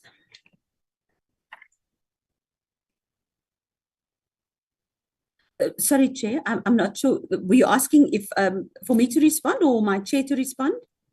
No, I said we'll start with the Commissioner and then we can end with the Chair. But it's up to you how you want to handle it. Okay, then. No, I'm happy with that. Thank you very much. Chair, I think in response to Honourable Thring, in terms of consequence management, since I've joined, 6 people have been suspended. We've issued just under 20 warnings. So in terms of consequence management, this is being applied internally. A lot of this, the internal ones relate to non-compliance. And then also, I think to the question asked by Honourable Mbuyani in terms of the material irregularity. So internal audit has done a forensic investigation. We've been able to identify which individuals need which individuals need disciplinary action. Disciplinary action has been taken. 2 officials are currently on suspension, and the process is underway. We've also initiated the recovery process for the funds, and we are now in the process of, we've issued 2 letters of demand and bringing on board a firm to go out and actually recover these funds. I think in terms of the irregular expenditure, I'm just going to hand over to the CFO, who can come in and talk to the irregular expenditure, and also then Ms. Anashri Maharaj Derman to talk about the adjudication process. Thank you, Commissioner. I think with regards to the irregular expenditure, it primarily rose due to non-compliance with the legislation. And it was significant in the previous financial years. And the challenge we face, because we were dealing with contracts over 3 years, this irregular expenditure occurred over multiple years. I think what happened in the organization is that SCM was decentralized, and certain divisions in the organization created their own procurement function and procured outside compliance with legislation. So we've had to reinforce and ensure compliance with the regulations, since the beginning of this financial year. There are a few contracts in this financial year that are recurring due to the nature of the contract. Some of them could not be cancelled, but in those cases, we are busy with deviations for them via the board. But I think, as Commissioner said, there is consequence management that has been implemented for those individuals that have been found to be non-compliant with the legislation, and there's further consequence management coming based on additional forensic reports that we have seen. So we are making a significant effort in trying to enforce the legislation and holding people to account to try and reduce that value going forward. We'll also look at following the National Treasury process in terms of now condoning that expenditure, so we can see a reduction in the numbers as we go forward. So I think significant effort is being made to see a big reduction in that number going forward. It's just unfortunate that we do have some of the legacy issues that we need to clean up, that we are currently busy with. I think maybe while I have the platform, Commissioner, if I can just address Honourable Monekeri with regard to the question on creditors and paying them within 30 days. I think we endeavour to pay all our creditors as soon as possible. I think last year there were 2 creditors that the 30-day payment term was not met, and in the current year, internal audit has done an audit on this, and there was 1 creditor that has been identified. And the reason for this was just in terms of invoices being received by business and not being submitted for payment in time. So we have enhanced our processes in terms of all invoices being received in the central repository within finance to ensure that the invoices are paid within 30 days. And we've also implemented a KPI, that's an organizational-wide KPI, to ensure that everybody is held accountable for this. We often find that service providers, send the invoices to somebody in business because they're dealing with them, and then it never makes its way to finance, or it makes its way post the 30-day mark. So we have improved our controls internally to ensure that we reduce this number and eliminate it completely going forward. Thank you, Commissioner. Thank you. I'm just going to hand it over to Anashni just to talk about the adjudication processes and then the turnaround, the targets that weren't achieved. Thank you, Commissioner. Good morning, Honourable Chair and members, as well as the Chair and members of the NLC. I think in addressing the issue of the strategic partnerships in terms of the 9 as purported in the APP, what we need to allude to is that all 9 were indeed executed to the extent that where we were found wanting was from a completeness issue, in that 5 were not signed, but we did in fact enter into 9 strategic partnerships. And just from an overall perspective, these included partners with national government entities such as DSD. It included the National House of Traditional Leaders, the NYDA, and then there was specific focus in 2 provinces, that being Limpopo and KZN, wherein provincial partnerships were then sought engagement with the Provincial Department of Education, as well as Sports, Arts and Culture, including COCTA.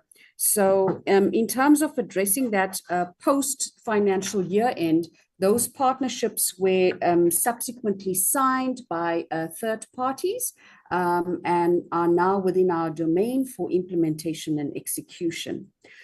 With regards to the loss of days in terms of the percentage of 61% only being achieved against the 90% as captured in the APP with regards to the regulation, I think it's 3A1 turnaround time for 150 days.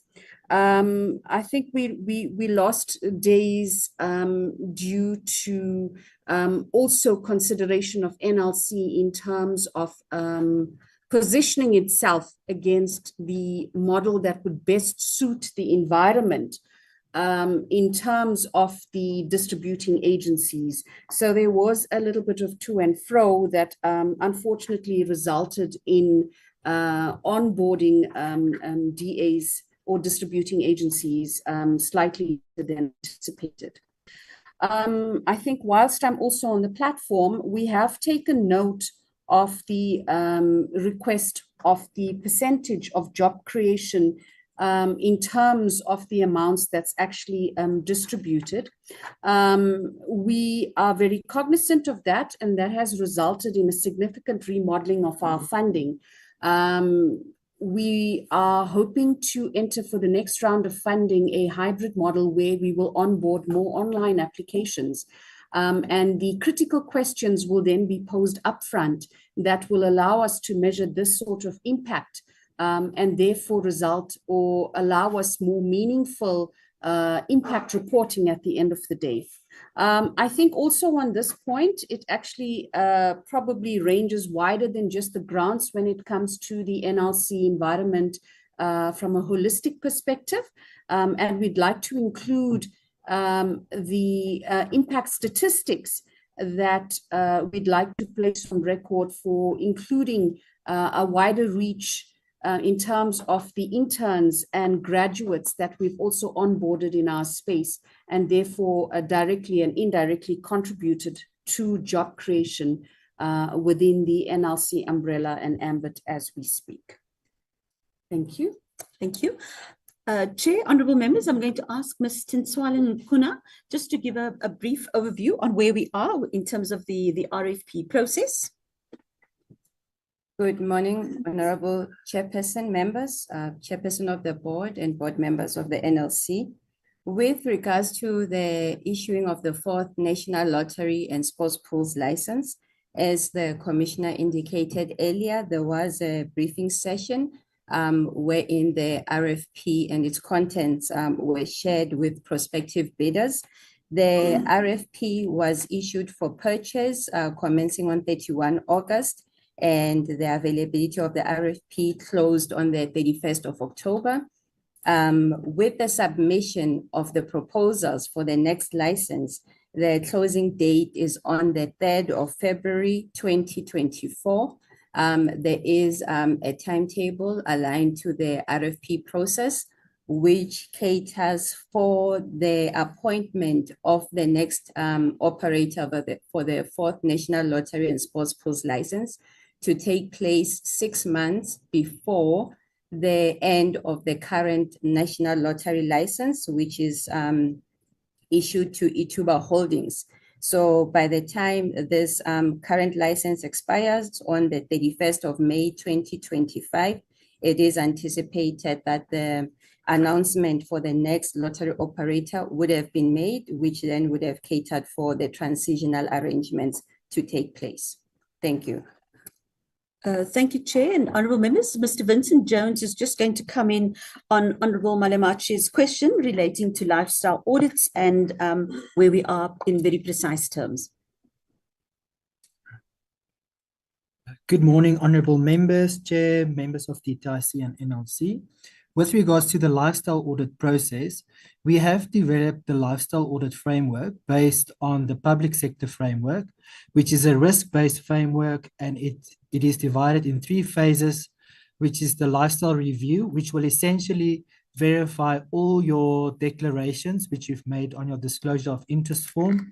We will compare that externally, and if we identify any risks there of undeclared assets or net worth, we will then move into the lifestyle investigation phase, where we would consider looking at your bank statements, financial statements, if you are a director of company, etc.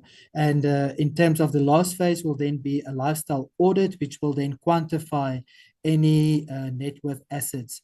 And then we will also work closely with the SIU. We've got 2 chief forensic investigators seconded from the SIU to the forensic unit, who is going to assist us with these lifestyle audit process once the policy has been approved by the board. Thank you. Chair and honourable members, I think just in response to Honourable String's question about the percentage of grants and disbursements going towards actual job creation, I think this is an area that we have noted internally that we actually need to really ramp up. We are located within an economic ministry, and so looking at job creation is critically important. And so we actually need to start measuring that very differently to the way we've reported today in terms of jobs created or retained. Then I think, Honourable Mbuyane, in response to your question about the material irregularity, we've had to put together a very substantive response to the Audit and Risk Committee, as well as to the Auditor General. The Auditor General has responded to us that they are comfortable and they are satisfied that all of the actions that we've outlined in our response would address this material irregularity. A lot of the response relates to our modernization drive. It's around making sure that our ICT system is capacitated with all of the relevant fields required. It also looks at our processes in terms of the grant funding from the application right up until the monitoring and evaluation. So we've had to relook at the entire process in terms of how we actually are working. In terms of Mateo, the material irregularity, the SIU is also investigating that, and they are in okay, and Vincent has just confirmed that a SABS case has already been opened. Then I think in terms of the DA members, and Ashni has touched on this, the board has put forward a reconfigured distributing agency model in terms of how we're needing to work. We've submitted this to the DTIC, and I am working very closely with the DTIC in terms of the next stage, in terms of the recruitment and the selection of the next round of DA members. And so that work is ongoing. Chair and honourable members, thank you very much. I hope I've responded, the team and I, we've responded to all of the questions raised. Let me hand over back to you. Thank you. Thank you very much. I see there's a follow-up question from Honourable Mbuyane. And then before I hand over to the Chair, Honourable Mbuyane. Chairperson, thank you very much. Let me also welcome the responses from the NLC. But I wanted just to caution the NLC of their mandate, because seemingly now we're told of investigation, everything, and SIU investigation, but they are given mandate to fund and implement. I don't think they talk too much about it. So we're looking at the employment that is happening on the ground, the vacancies that are there, and failing to appoint a DA. To us, it tells us we are not going anywhere, because that DA should be allocating, should be distributing agents to the masses on the ground. So if we are not be able to appoint distribution agents, what do you tell us? How are we going to get that numbers that NPOs are getting on the ground, and the unemployment, the poverty, stricken rural communities, how are being assisted by the NLC? So it shows, I mean, the chairperson in response, when it gets into a platform, must talk to these things, because if you're not having a distributed agents, we are not complying in terms of the regulation, that means you are not doing your own specific job, but more on investigation. Can you please just give us a positive finger to say what is it that you will do for now moving forward? Because if you come here every time, the previous board, what is the current board doing to do away with the corruption that is it's engulfing the NLC? Thank you very much, Chairperson. Okay, I think, is that a question for the Commissioner or the Chair? I think, let me give you first bite, Commissioner.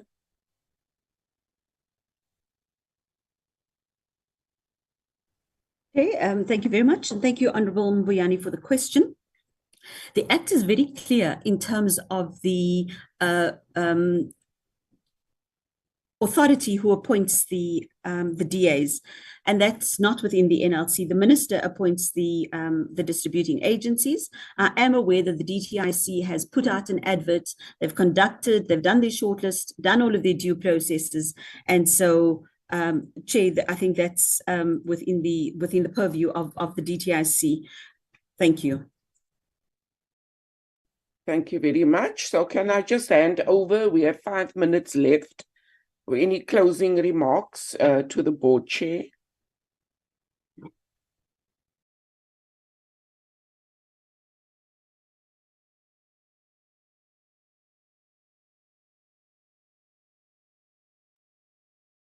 Chair, your statement is a bit ambiguous. Is it closing remarks that members must give to the board chair, or for the board chair to give the closing remarks? Okay, no, I'm allowing 5 minutes for the board chair to make closing remarks. Thank you, Honorable Serene. Board chair, if you can just unmute.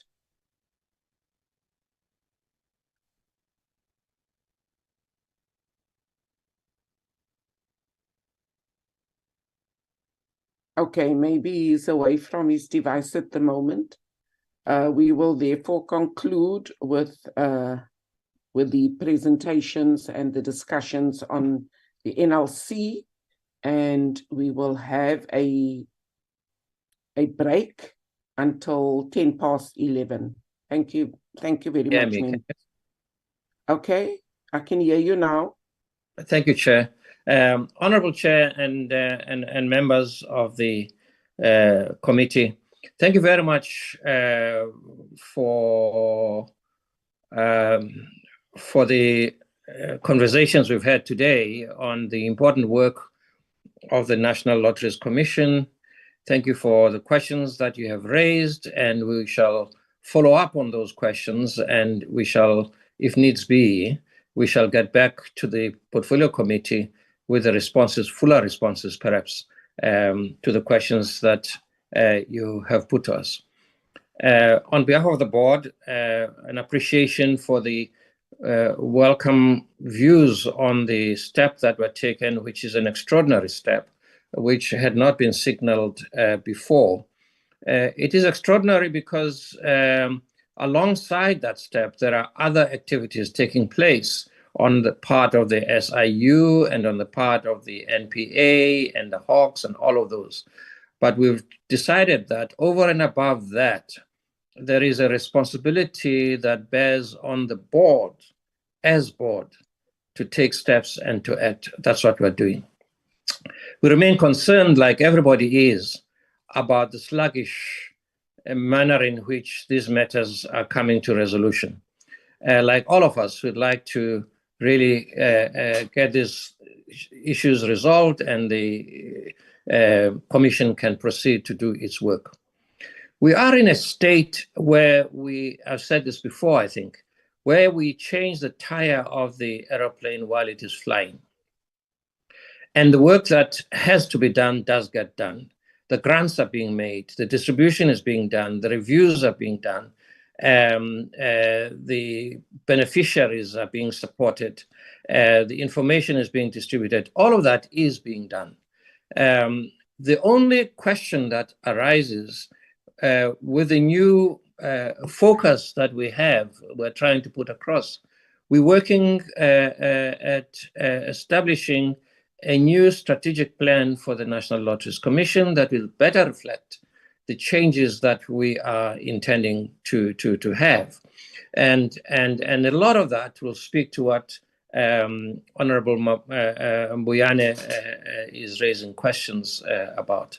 Very, very particularly, we're hoping that before the end of this financial year, maybe Q4, we shall be able to present a new strategic plan of the organization. That strategic plan is about organizational renewal, and I would expect, Honorable Chair, to some of you that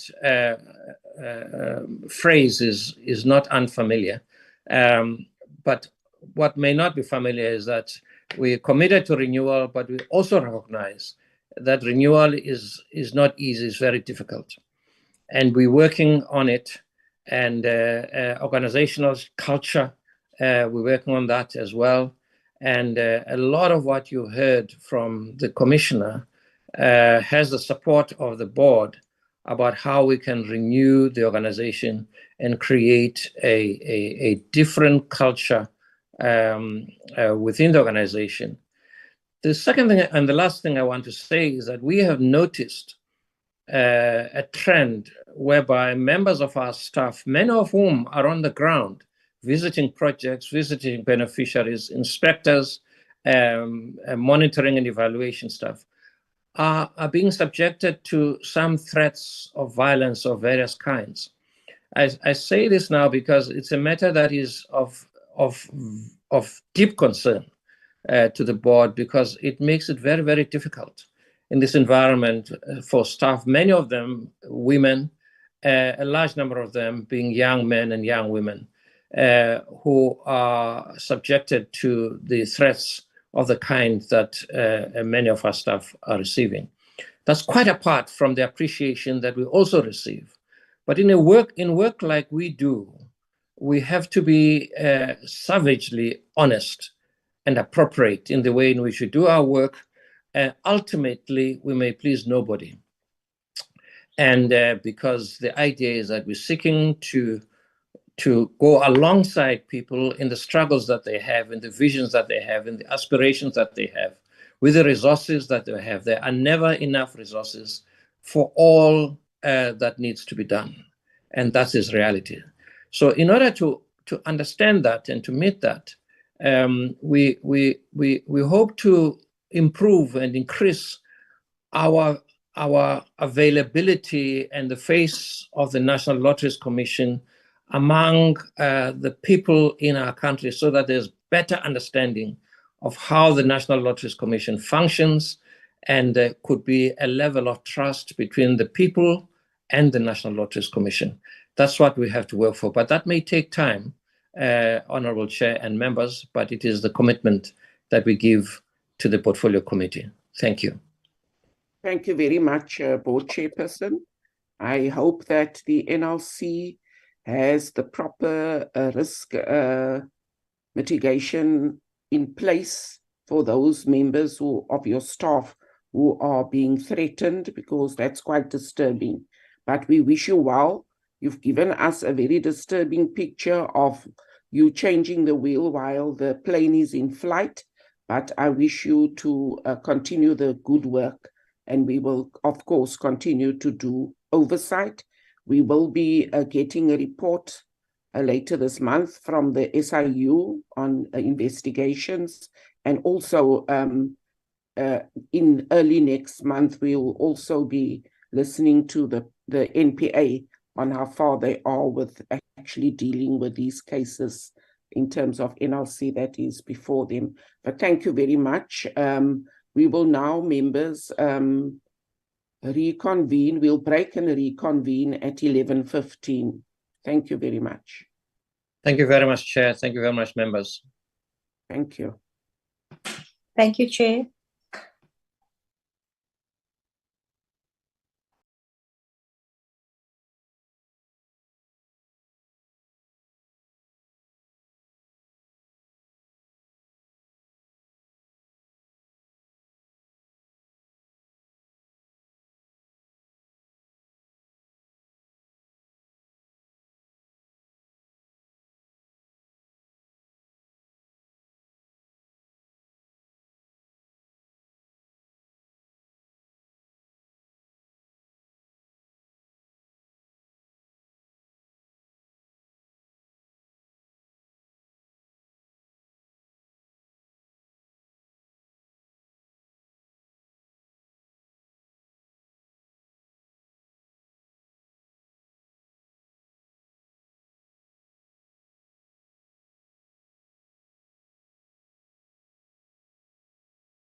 Thank you very much, members.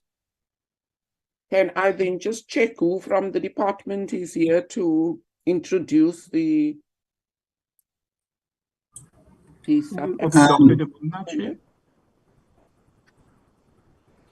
Yes, Mr. Damana. Good morning, and thank you, Chair. Yes, I will just introduce the presentations. We want to take this opportunity to thank you and the honorable members for inviting us to discuss and get guidance from yourselves the progress with our annual plan. The SABS delegation today includes a member of the board, Dr. Nandi Siwatla Madiba. She's the chairperson of the Human Capital, Social and Ethics Committee of the SABS board. So she will introduce the SABS team as well as the SABS presentation. So with your permission, I will hand over to her. Thank you, Chair. Thank you very much. Dr. Siwala Madiba, over to you.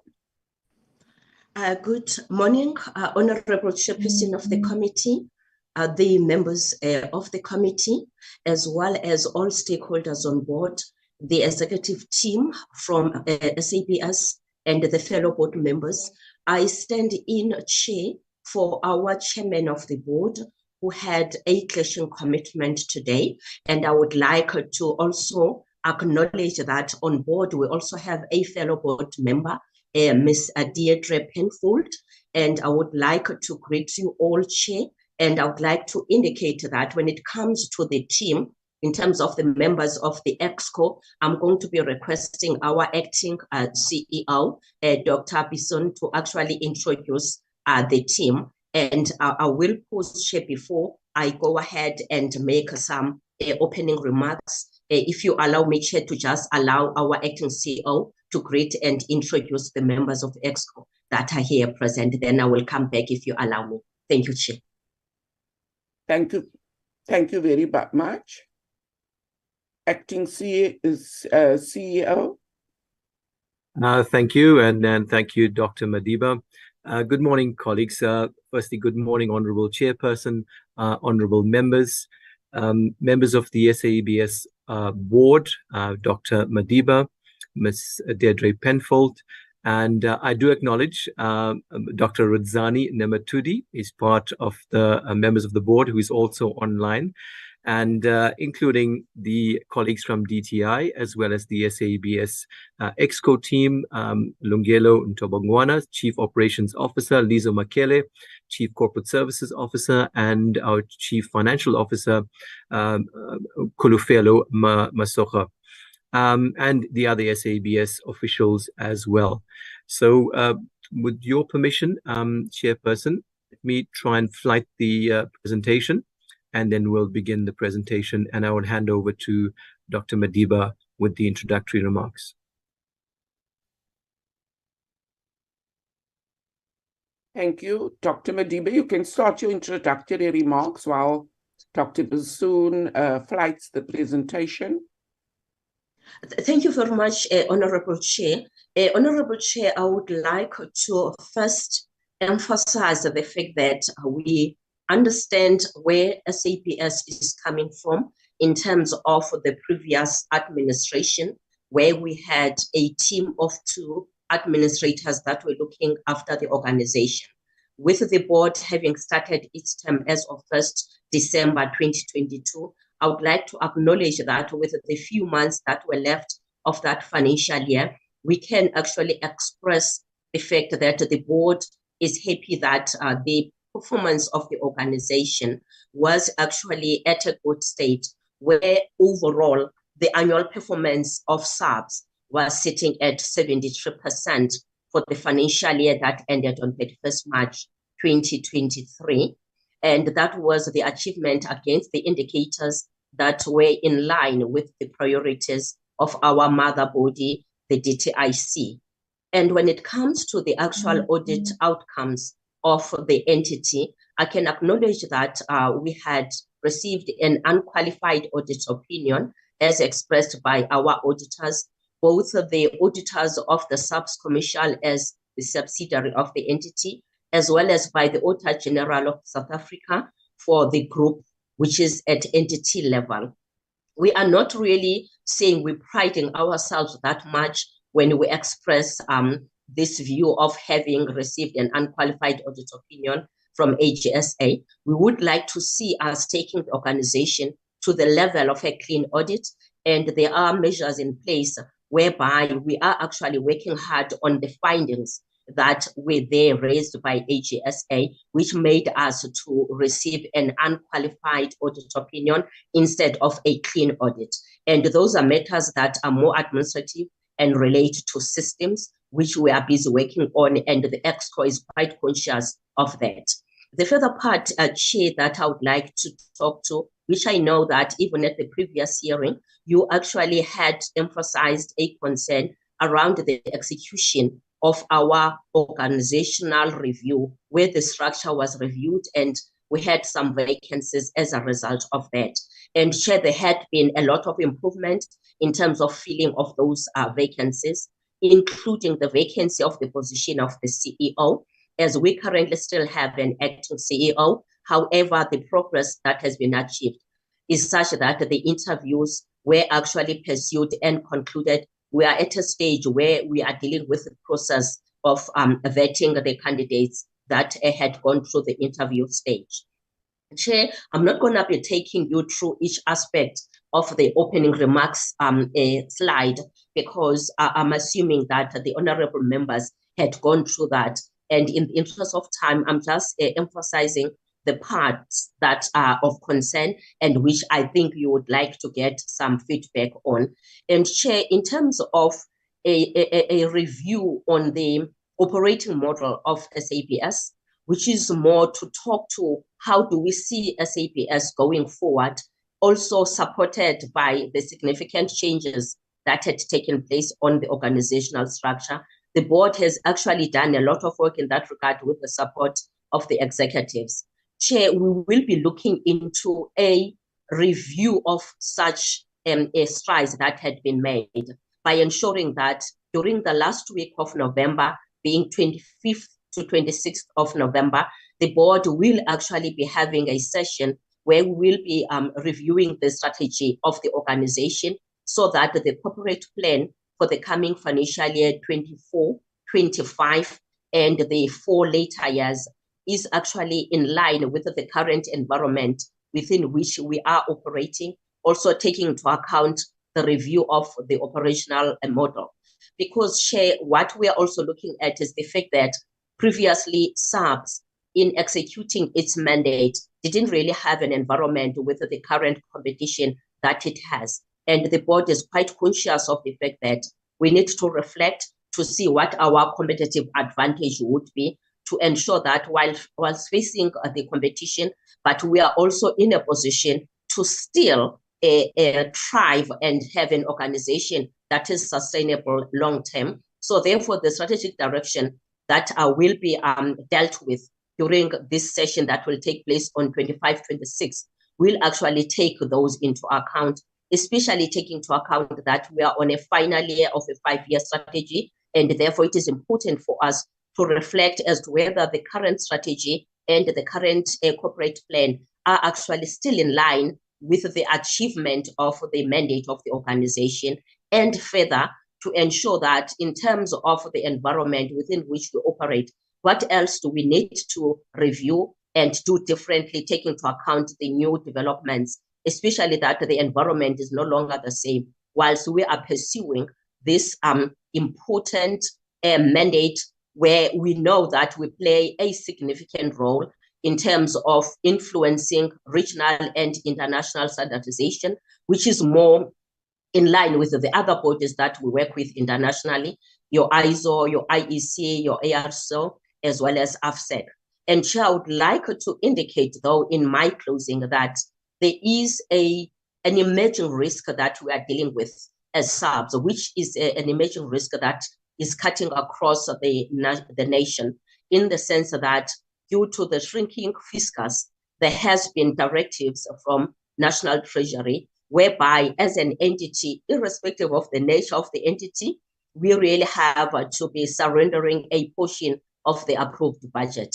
And the emerging risk, therefore, Chair, is that in terms of the targets that had been set, we may not achieve all of them because of the fact that we'll end up with some unfunded targets, because we need to surrender 10% of our approved budget as a response to the cost containment measures which had been introduced by our National Treasury. Honorable Chair, I'm emphasizing this part to say, irrespective of the nature of the entity and its mandate and the impact on the economy and society, we all have to be surrendering this portion. And at our level as DTIC, as a mother body, we also have to surrender that 10%.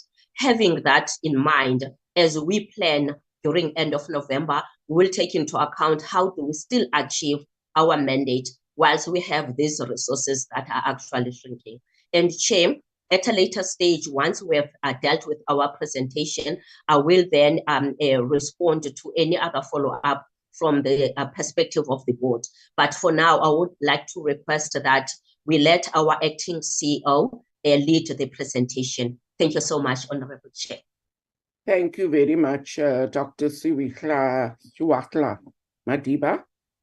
And I wish you well in your deliberations, in your strat session in November, because with 10% less money, it's going to be a very big challenge. I wish you well.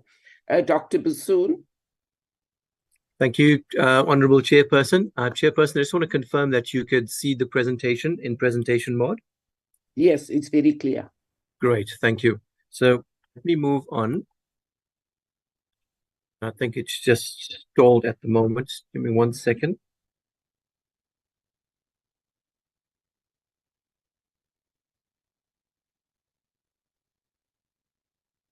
Apology, Chairperson.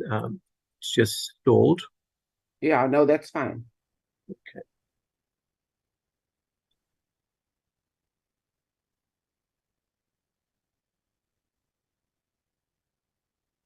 Great. So Chairperson and honourable members, the contents of the presentation will talk firstly within the purview of the SABS annual report. That was financial year 2023. Give you a few highlights that came out of the report and an update on the performance thereof as well. Secondly, we go into the SABS Q2 report for this financial year. It'll be both financial and non-financial report. Our highlights in terms of the areas that we support DTI contribution towards the output targets, and share with you some of our stakeholder engagements. So members, you've seen this slide before, and it's just an introductory slide to see, to present through to you in the context of the quality infrastructure where SABS plays. So SABS is one of 4 entities that are part of the quality infrastructure institutions within the SQUAM directive reporting to the Department of Trade and Industry and Competition. The other entities includes one of the regulators in the country, which is NRCS, SANAS, which is the South African National Accreditation System, as well as NAMISA, which is the National Metrology Institution of South Africa. And we try as far as possible to make sure that we have a coherent working and function to ensure that we can support the efficient functioning of the economy from a standardization and quality assurance perspective. So just in broad organizational overview, the vision of the organization is that we want to maintain ourselves as a trusted standardization and quality assurance service provider of choice. And the reason we say choice is because there's a plethora of other conformity assessment bodies out in the marketplace, be it local, domestic, regional, or international, multinational bodies operating in the space of South Africa, providing conformity assessment services, which are basically your testing services as well as your certification services in the marketplace. The strategic objectives of the organization are 5-fold, and all our activities are arranged around and programs around these 5 strategic objectives. The first being to develop, promote, and increase the use of national standards. That is the heartbeat of the organization. We need to make sure we have effective governance processes in place to develop national standards, which is an effective stakeholder engagement process involving a multiplicity of stakeholders within our technical committee portfolio. We have in excess of more than 270 technical committees that develop national standards over a wide variety of sectors, supporting industrialization, protecting the health and safety of the economy, as well as part of tools and knowledge that we deliver as in terms of standards. Provide integrated conformity assessment services, and this is basically the testing and certification and inspection services that we provide. Just recall that these are all voluntary services. There is no regulatory mandate for SABS to provide these services or even make standards available on a mandatory basis. That is not within our legislated mandate. Achieve and maintain financial sustainability. It's important to understand and appreciate that our commercial activities in terms of conformity assessments brings in 65% of the revenue, and just 35% of funding comes from the Department of Trade and Industry and Competition that supports certain functions like standards development within the organization. We also aspire to ensure with the continuous evolution of digitalization in the marketplace, we need to make sure that we improve on our internal systems and processes. And we have developed or established a digital strategy, which is currently under implementation. And last but not least, creating and maintaining a high performance culture. Colleagues, we've come out from a 2-year-long organizational review process. We look forward to closing up this process at the end of November to provide an element of stability and transition ourselves to and leverage all the current products and services to enhance revenue projection in the outer years, starting from 2024. So just briefly in terms of where we are a Schedule 3B entity under the PFMA. I just informed that 35% of our income comes from grant funding. The rest is purely our certification and testing services within the commercial space, including consignment inspection. And just to reiterate that the services that we offer within our commercial space is within a very competitive environment. There are more than 35 certification bodies, be it local, including multinational bodies operating in the country, in excess of 1,000 test laboratories. And these are all accredited laboratories as well, because accreditation is basically your right to conduct business in the SABS. And inspection bodies about 200. So the SABS has a well-entrenched brand, and it's not as if we're living off the brand. It's about our value proposition and creation to our stakeholders and our customers that will result in maintenance of our existing customers and revenue growth as well.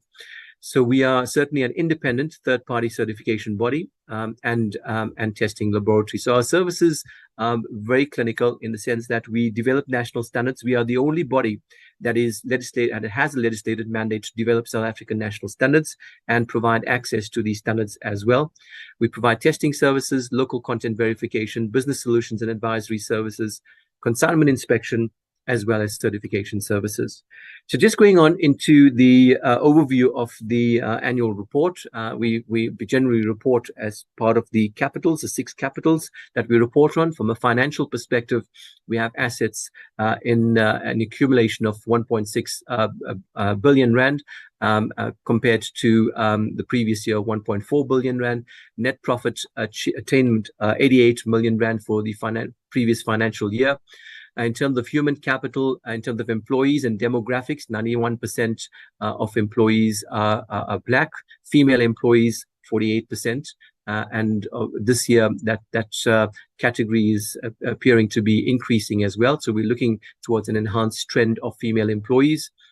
In terms of assistance to small and medium enterprises, previous financial year, we assisted 26 small, medium and micro enterprises, current BBBE level 8 at this point, which we're looking at enhancing with a number of initiatives to grow, to enhance that to a much lower level of our status. Intellectual capital in terms of capacity building, skills and competency development within the organization. And this was specifically focused around women. In the previous year, we had 44 women participating in the Women in Leadership programs, 474 employees participate in various training interventions. And these primarily are the technical skills that we need to develop because we are a quality infrastructure institution providing very specialized technical services to the community and the services and the industry that we support. I'm just going to move on without going into too much detail of the 6 capitals on one or two of the performance highlights for the previous year. We maintained more than 7,500 standards, and we're proud of ensuring that we have capacity within our technical committees, represented effectively by a wide diversity of stakeholders, being from industry. These are experts in industry, experts coming from representatives from SMMEs, academia, policymakers, as well as regulators, sitting around the table talking about the development of national standards for voluntary application. We've invested 5.5 million rand in training and development. We've published in the past year 404 national standards, of which 145 publications were homegrown. So we have 2 types of publications: homegrown standards, which are very peculiar to the South African economy, and we publish those through a process that at times becomes a much more lengthy process, because you've got to start from scratch, compared to an adoption process whereby you adopt a standard, either an ISO, IEC, or any other national standards adoption that takes a much shorter period of time. Based on our net profitability, I mentioned 88.6 million rand. Lost time injury frequency, that's an important part of our occupational health and safety requirements. 0.2, the rate was 0.21 per 200,000 working hours. And last but not least, investment in capital expenditure, especially around the buildings and laboratory equipment, 46.5 million rand invested in our buildings and equipment. So very quickly through our corporate scorecard for the previous financial year, as pointed out, we achieved 73% attainment in the previous year. The standardization commitments, these are the standards that have been published aligned to DTI industrial priority sectors. We've achieved more than 80%, so that target was attained. 10 stakeholder engagements, and these are strategic stakeholder engagements with government regulatory authorities to make sure that they understand and appreciate the value of standards, and there's no reinvention of the wheel whereby they use national standards referenced in their public policy or in their policy and in their regulations to ensure that they achieve a regulatory objective. So those engagements have taken place quite successfully. Customer, in terms of our net promoter score, we haven't achieved that. That is a new scoring methodology that we attempted to do last year. Unfortunately, during our placement process, we lost some of the skills, or literally all of the skills, where this indicator would have been implemented, and unfortunately we are unable to implement this indicator as part of the net promoter scorecard, and we didn't achieve any success rate with that. So that was an underachievement. In terms of the number of products, you recall that we need to make sure that we evolve in the marketplace, and as the market requires specific services, products, and test methodologies, we enhance our capacity and capability to do that as well. So we introduced 3 new online courses, 2 new certification schemes, and 2 additional test methods, which has an element of increasing our potential revenue as well. The net profitability for the organization year end was 88.6 million rand, and that is quite a good achievement, bearing in mind that we went through a process of restructuring as well, and a fair share of this profitability resulted in cost containment measures that we implemented as well. And this aligns very nicely with the cost to income ratio, which is below 100%, 90.3%. We've also conducted an employee engagement survey, and it certainly was in the midst of the placement process, very difficult time, challenging time as well, and we achieved a rating of 3 out of 5. And there's a number of initiatives within the 10 dimensions that we evaluated that we highlighted as about 3 or 4 areas that we need to focus on, that we did not achieve good results from that survey, that we are embarking on establishing initiatives and how we improve on that, some of which include our effective communication, our leadership capabilities, as well as recognition and rewards, amongst the few that we need to work to enhance the culture of the organization. In terms of percentage of women supported, 48%, 48.1% achieved against a target of 48%.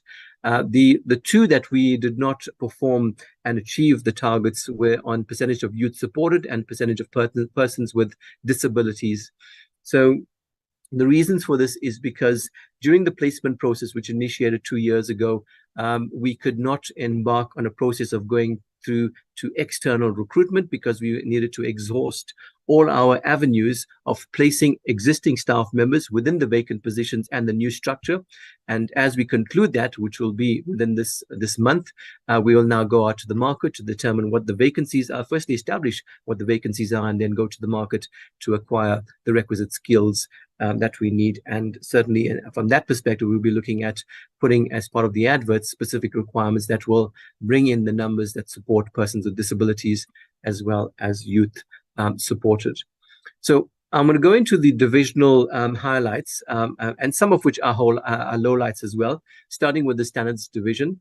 The standards, as I pointed out, we are responsible to develop and maintain South African national standards and other publications as well, which could be technical standards or technical reports as well. We have a very high influence and engagement and participation rate at the international standards bodies through our stakeholders. The experts, majority of them represent us in international forums as well as regional standards bodies, whereby we participate and influence the development of international standards and bring them back to South Africa and adopt them as national standards. So in terms, you look at the trend, number of standards published since 2017, there's been a gradual drop until 2020, and since 2021, 22, 23, you can see there's a gradual increase as well in terms of publications.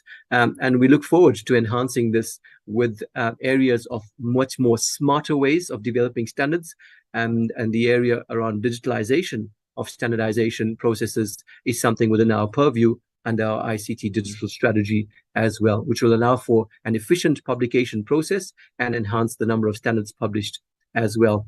So the days to publication are also on a downward trend, which is a positive trend. In 2017, we had standards and average days to publication of standards in excess of 400. Currently, and the year that we reporting on, it was 318 days all inclusive. And that is a good trend coming down, and we need to manage and monitor that and maintain that downward trend as well. The standards in terms of sales, and so the standards are not for free. They are copyright protected by as part of our legislation, and also copyright protected by ISO and IEC and the bodies towards which we adopt these standards. So these standards are for sale in the marketplace, and we achieved standard sales or exceeded our target on standard sales by more than 4 million rand for the prior year. Certification division comprises of two critical services: system certification and product certification. In terms of the divisional revenue, the trend over the previous years from 2017 to 19, you could see a gradual increase. From 2020, 21, there has been a decrease in the revenue, and these has been obviously resulted from a number of initiatives. That was a condemnation process on expired permits and certifications, the impact on a loss of accreditation in a particular area, and obviously that resulted in an impact and an exit of some of our clients, but also cancellation by clients based on the conditions and market conditions at the time. But you could see now 2020 and going to 2023, there's a gradual increase in revenue, and this is around supported directly by our customer services division, where we have integrated services regarding marketing, sales, and customer services, where we give much more attention to our customers as well as address queries, issuings of quotes, etc., to provide a well-rounded service in terms of gaining new markets and new clients. So the performance for that area, there were new schemes that were introduced, especially in the electrotechnical sector. We've maintained our accreditations, which is very important for the organization and for the certification division, so that the integrity of what we do and the assurance in the marketplace of what we do is very vital for these certificates to include a SANAS accredited stamp on it. And certainly in terms of revenue, as I mentioned, it's a growing trend, and new products and services will allow for the outer years in terms of annuity revenue to expand revenue opportunities as well. In the laboratory services, primarily the process is around testing of a wide variety of products that the laboratory provides. There's also proficiency testing schemes where we generate an element of income as well. So the laboratory exceeded, in terms of the entire division, their revenue by 2 million. 141 million rand against a target of 139 million rand in the prior year. But there's a significant amount of operational efficiencies that we need to enhance in terms of turnaround times in the laboratory as well, proper planning and effective monitoring of the samples throughout the life cycle of that of the product being tested, and also how do we respond timelessly to any queries during the process of testing as well. In terms of customer partnering, I alluded very briefly around what's happening around customer partnering and how we've integrated that area over the last 2 years, and it's bearing some fruit, especially in the new business development. We average, in the region of about quotes accepted, and this is a reflection of the previous year, 47 million rand quotes accepted for the year against a quotes issued of 128 million rand. So you might ask the question, 128, 47 million, etc. That is like a 40% success rate. But that's a reality. That's a reality of the market, in the sense that there are a significant amount of competitors in the marketplace that we are competing with in terms of provision of our products and services. So you will get a number of quotes coming through, comparative quotes from our clients coming through, which we need to respond to, and the client has the choice based on what their experience is on service delivery as well as the price as well. So that's specifically on new business generation. And these equates, especially brand new business, to about 20 to 30 million rand of revenue that is generated at a particular point within that financial year. I want to move on to the external audit, and this is the audit by the AG. Historically, and we've coming off an area or an era where we were under administration, and 2017, 2018, we had a very poor audit opinion, which was a disclaimer with findings. Subsequent year, 18, 19, we enhanced that and got a better opinion, which was qualified with findings. And over the last 4 years, we've been getting unqualified with findings. And this just means that there's an area of improvement. There are material findings, but during the audit process, we have addressed all those material findings. That's why it's unqualified as opposed to a qualification. And if there weren't any material findings, certainly we want to aspire to, as per Dr. Madiba's vision, to move towards a clean audit where there are no material misstatements or material findings in the outer years. So just to highlight a few of the areas that we are looking into. So in terms of improvement and getting a better audit opinion, there are 3 areas that the auditor audits primarily on: the financial statements. So in this year's compared to the prior year, the financial statements, no material findings of the AFS, and it remains unchanged from the previous year. In terms of the annual performance plan and the report, the year that we are reporting on, there was an improvement from the previous year. No material findings on APP, and it's an improvement because the previous year we had an element of disclaimer within the performance reporting. However, we regressed in terms of compliance with legislation, and that's the category. Firstly, the late submission of the AFS, material adjustments that were made to the annual financial statements. Revenue collection was an issue, as well as fruitless and wasteful expenditure. Those are the 4 areas that we regressed on and gave us the unqualified audit opinion with findings, which were material enough to give us that status. There's a number of initiatives that we are ongoing as part of the entire audit findings. We had 89 findings altogether, 15 of which were category C, which is administrative matters, so not material, and they don't result in material misstatements. Category B, 25, there were 58 in total, rather than 25 was resolved. So the total in Annex C was 22. Annex B was 58. And if you look at Annex B, these are important matters that we need to reflect on, and we need to do proper root cause analysis and ensure that we have proper controls in place to mitigate these findings, and going forward, making sure that they do not recur, because they could become material if we don't address them. and category A, which are 9 in total. And these are material findings, and they've impacted the audit opinion. So to date, based on our various initiatives, and we have a stringent action plan supported by a root cause analysis on how we address and close off these findings. In total, we've resolved 43. Currently in progress, there's 40 and 6 not accepted. And those are basically differences of opinion in terms of our understanding and the AG's understanding of the findings, which still have to have an element of further engagement and refinement as well. So that's where we stand in terms of addressing these findings. Now, going critically to the 4 areas where we had the audit opinion was based upon in terms of unqualified with material findings, the late submission of the annual financial statements and including the performance report.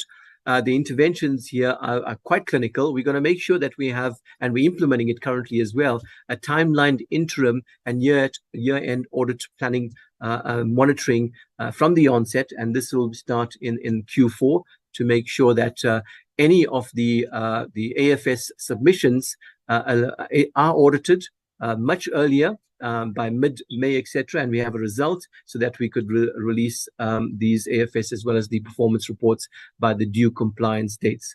Further to that, there are new disclosure requirements as provided by the AG, and we need to make sure that we update the AFS in preparation of the requisite software with the new disclosure requirements, and these are currently in progress. Then we move on to material misstatements leading to AFS and adjustments. There's strict implementation of strict monthly closure procedures during Q4. That is in its planning phase. Reconciliation of working papers to the financial statements, the notes, the general ledger account balances, and including the preparation of the software that we've acquired since last year. There's also the disclosure requirements, which I mentioned earlier on. And last but not least, which is an area that we feel that it's an area that we need to capacitate as smoothly as possible as part of the placement process, is resource capacitation in the financial accounting unit. The revenue management, that's an area around collections. We need to accelerate the debtors collection strategy. There's monthly monitoring of the debtors collection levels, even at ExCo level, not really at operational level, but it's brought on and escalated to ExCo level. There's stringent customer onboarding regarding credit assessments that we need to make sure that they are credit worthy before we even give them credit. And that's a process on its own that needs to be managed effectively, and strengthen our credit management policies, as well as effective implementation of our credit management policies. Expenditure management, and this relates to irregular and fruitless and wasteful expenditure. So we obviously have policies and procedures around that. It's about making sure that colleagues, our staff members, are made aware, and they are popularized around these policies and procedures in terms of implementation, and really appreciate and understand that consequence management is an important impact should we get irregular and fruitless and wasteful expenditure in the outer years. Root cause analysis is basically fundamental to what we do. Historically, we may have gone through a process of doing a high-level root cause analysis, not getting to the really crux of the matter in terms of operational controls and controls within other systems as well. We've now got into the details of root cause analysis and making sure this is much more effective. So as part of the irregular expenditure, there's an amount as disclosed by AG was 6.5 million rand. A significant portion of the fruitless and wasteful expenditure was the understatement of the income tax, as well as the late payment of VAT, and this resulted in SARS incurring interests and penalties towards the SABS, and these interests and penalties were around 4 million rand as a result. Which caused the fruitless and wasteful, categorized as fruitless and wasteful expenditure. And the other element was around goods not received but supplier paid. There are a number of investigations ongoing.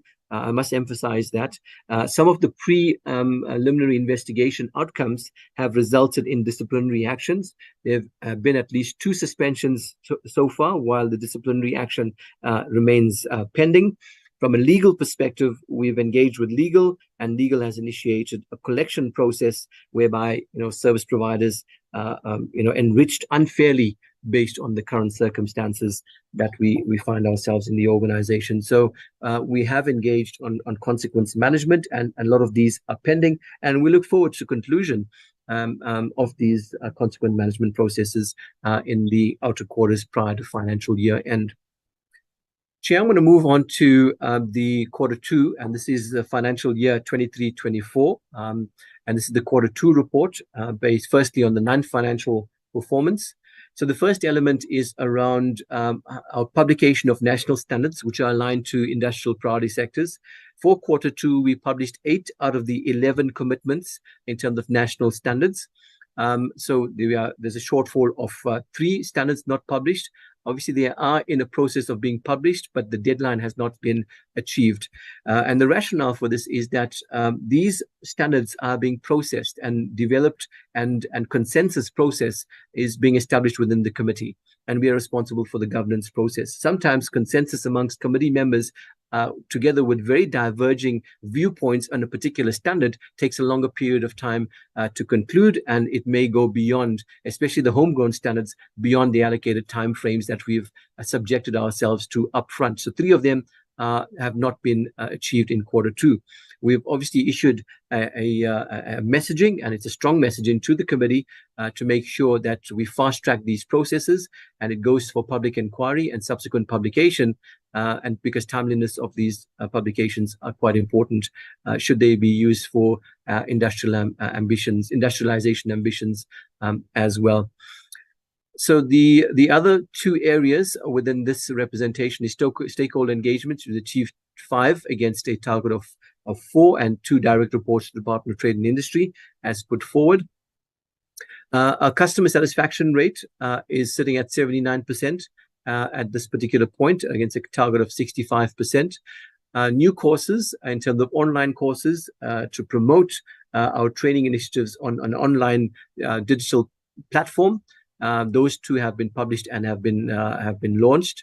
A new certification scheme. This is an annual target because there's a number of processes that needs to unfold when we go on to determine or establish a new certification scheme. We have to engage with the stakeholders, determine the appetite for a particular scheme, what impact it's going to have. So it's going to have a return on an investment, accreditation issues that need to be sorted out, capacity building within the respective areas. So these are happening in phases, and we anticipate that in quarter 4, this target, especially, and the specific scheme here is talking about energy performance and certification, which will be established and launched into the marketplace. Test methods. To date, we've published 4 new test methods, and they're already in implementation and testing of products, especially in the radiation protection services, because we acquired brand new technologies on dosimetry testing services for the economy. In terms of employee engagement rate, this is an annual target. So it happens at the latter part, Q4 of the year. So that still has to come. Regarding a woman being supported, 48 to date, we had you recall 48.1% represented last year. It's expanded to 48.6% women support. So there's a slight increase, and at least it's going into the right direction. And it's based on a number of support initiatives that we've directed in the organization as well through our 8C division.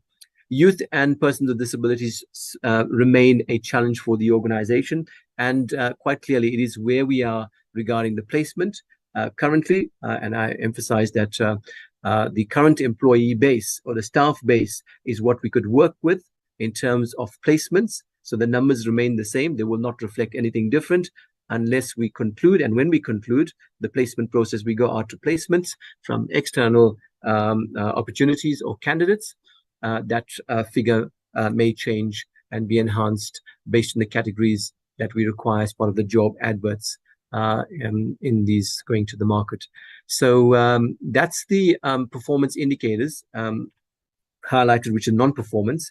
In terms of the financial performance indicators, the net profit currently stands at 47.9%. 47.9 million.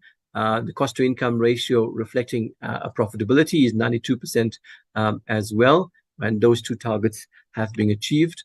So in total, 73% achieved. In the sense, we have 13 targets, two of which are annual targets. 8 have been achieved, 3 have not been achieved year to date. Just on the income statement, I'm not going to reflect too much on it, but just reflecting that the revenue, we haven't achieved the targets. We are down by 7 million in the revenue. But at the same time, just to highlight the two areas that are performing in terms of revenue attainment is certification division as well as standard sales. The areas that have not achieved their revenue targets are testing, business solutions and advisory services, and certificates of compliance. And there are catch-up plans that are in place on engaging with these various departments, analyzing the work in progress and how we transition to work in progress with efficient delivery and subsequent invoicing and realization of the revenue. Looking at the costs in terms of expenses year to date, there's a cost saving that we've achieved of 52 million rand. The major categories of cost savings to date are the remuneration costs, elements of contract services, consumables, municipal services, buildings and maintenance. Just bear in mind that as the Dr. Madiba pointed out, 10% of the grant is going to now transition back to the DTIC, which is an element of about 37 million rand. That is going to have further impact on us and how we manage our current budget and the expenses as well. At the moment, it reflects a cushion, but take away 37 million rand, we have to review how we our operational methods and how we manage the expenses thereafter. Yeah, I think that's basically the net profitability is 47.9 at the particular point of Q2, end of Q2. We have a number of contributions to the DTIC group output targets for financial year 2024. An update on Q2 is based on our local content verification projects. These projects come from the DTIC. We implement them and conduct the local content verification. To date, 80% of the local content value as submitted by the DTIC have been concluded. I'm just going to move on to and highlight a few of the elements because there's more than 20 indicators that we report to and have committed to the Department of Trade, Industry and Competition. As part of employment, we've taken upon the initiative to employ interns. We have 60 interns currently that are employed within the SABS. And supporting the Black industrialists and that focus, we will be participating, firstly hosting a Black industrialist open day in third quarter to make sure that they understand and appreciate the services of the SABS and they could take on the services of the SABS so that they could improve the quality of their products and services and certainly improve the marketability of their products and services, not only locally, but expanded to the African continent based on our harmonization process of standards and further expanded to the global economy as well. One of the areas that we've extensively putting and strengthening our initiatives, especially this year, is around driving areas or supporting economies in the various districts, township economies. We have 5 outreach initiatives that we have committed to, 2 of which has been completed, and I'll talk to that in the latter slides.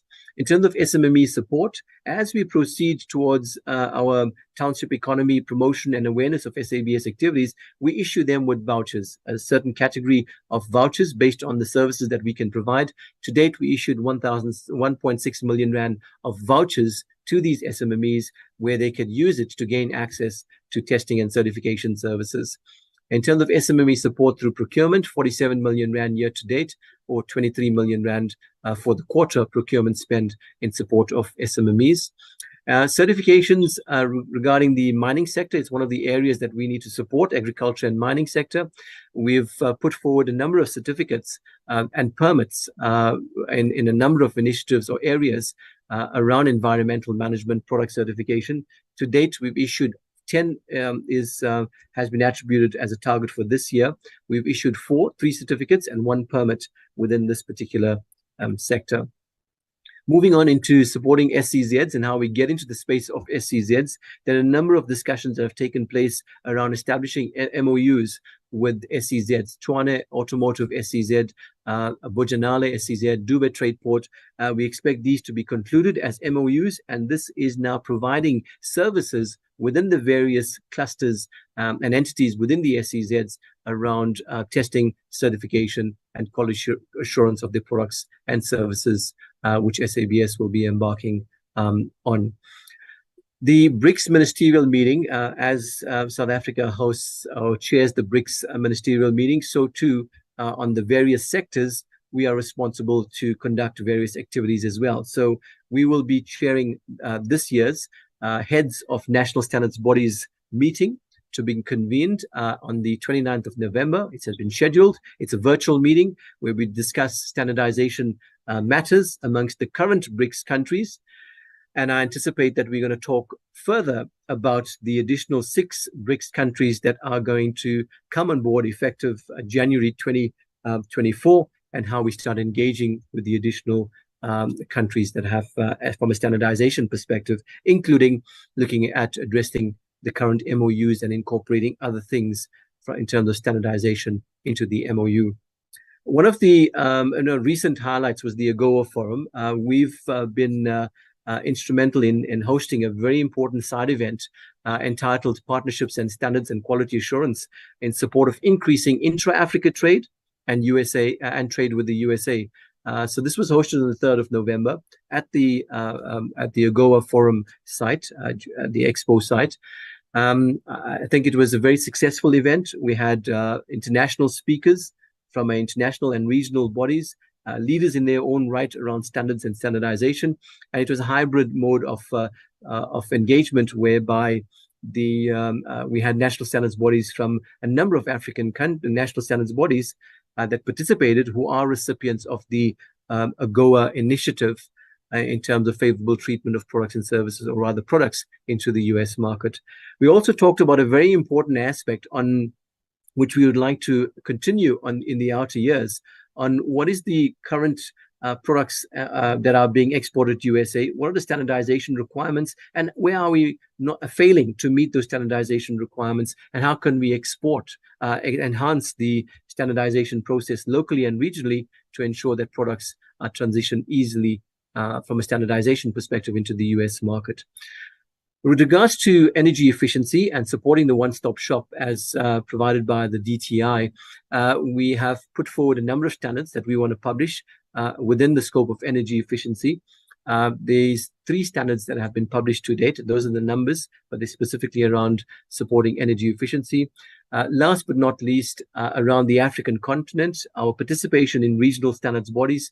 We participate in 39 technical harmonization committees in ARSO, the African Organization for Standardization.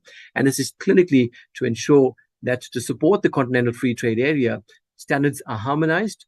We also put forward our national standards for harmonization, so that once you have a harmonization platform and standards, there's the movement of goods, including services as well, based on the harmonized standards, becomes much more easier. In terms of electric vehicles and supporting the white paper on electric vehicles as determined by the Department of Trade and Industry, we've put forward that we'll publish 10 standards within the electric vehicle space, and as well as other supporting areas. We haven't published anything to date, but there are a number of these standards in a very mature status of publication. 7 of these standards are in the final stages of publication. 4 are out for public inquiry. That's a 2-month public inquiry. And based on any comments coming through, we'll have to refine, or if there are no comments coming through or minimal comments, we will have to publish those standards. Last but not least, 3 have been prepared for public inquiry, and we anticipate that all these commitments will be achieved within Q3, if not based on any difficulties that we might see in the marketplace in terms of comments coming from the marketplace, then we rest assured we look forward to publishing it in the 4th quarter as well. Hydrogen technology, again, to support the DTI's initiatives, especially around green hydrogen. We have established a technical committee on hydrogen technology. We basically have mirrored the committee on hydrogen technology. This is the ISO committee, ISO TC 197. We've established this committee with representative stakeholders in the marketplace, and we've put together a business plan, and currently they are in progress of identifying specific standards that support the hydrogen economy for either adoption or development as new standards within the technical committee, Mirror Technical Committee 197 of the SABS. And last but not least, Chair, maybe just talk about the days to publish standards. I mentioned earlier, around 2017, it was about in excess of 400. We're currently achieving 286 days at the end of Q2. So there's a significant decrease, but with further enhancements on digital processes and collaborative tools on developing national standards, we anticipate this to diminish even further. Our last but not least and very important contribution towards the Department of Trade and Industry and Competition is our case studies to showcase what impact we are having in the marketplace based on the services and the products that we provide to our various customers. So we've put together the first quarter, we've published 5. The second quarter, we published another 5. These are just highlighting a few of them, not all of them, and one of which is Dunlop. This company has implemented the quality management system certification, ISO 9001, and have implemented a number of product-related standards within the tire manufacturing industry as well. And they've certainly, in terms of impacts, there was a number of process improvements as they have put forward in terms of their remarks in the case study. That have resulted as a consequence of certification, sustainability in sales, growth in revenue, as well as brand loyalty. So having an SABS mark of approval on their product really defines that they are meeting best practices, and SABS is really a reputable brand in the marketplace, reflecting access to markets both locally as well as regionally as well from their perspective, which creates an important marketing stint for them as well by utilizing the SABS brand. We move on to Exaro, which is the coal and minerals space as well. They've implemented 2 product certification schemes, and this is particularly in the area of steel cords, belts from steel cords, as well as conveyor idle systems and dimensions to support their services as well. This allowed for significant integration in their information management, robust mechanisms of solving initiatives and problematic areas in terms of product development, as well as quality control.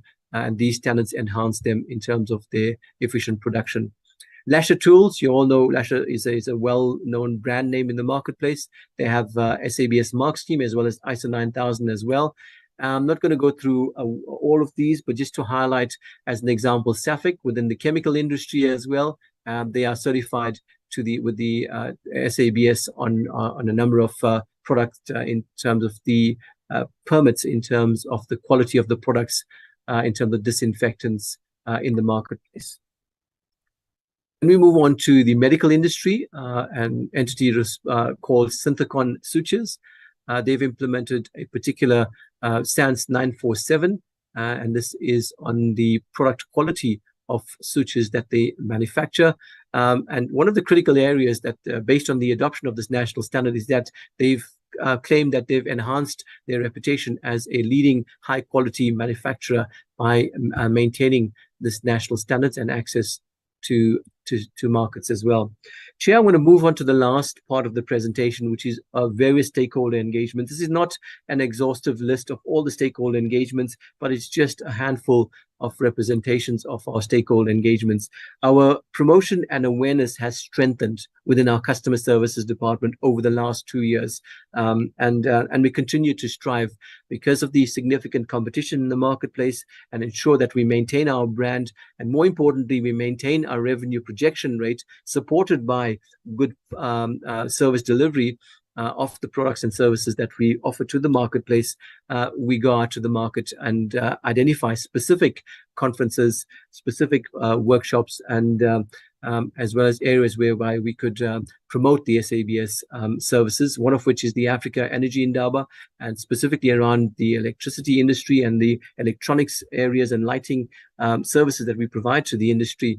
This is basically showcasing the SABS, not only to the domestic market, but also, as the title reference, Africa, opening markets to the African market in terms of our abilities. In terms of supporting the Continental Free Trade Area, we have a number of MOUs with existing national standards bodies. We had a very high delegation of council members from the Institute of Ethiopian Standards that came through as part of a study visit. And they looked at standardization practices, looking at how we develop national standards, how we work with other entities like NMISA, SANAST, NRCS, and what the bigger portfolio of the benefits of a quality infrastructure institutions, as well as conformity assessments, providing areas of excellence and sharing of experiences between the two national standards bodies as well. So it was very well received. They were with us for a full week of engaging on matters around standardization. I must impress that there were about 3 ministers that form part of this delegation, but in their title as council members of the Ethiopian Standards Authority.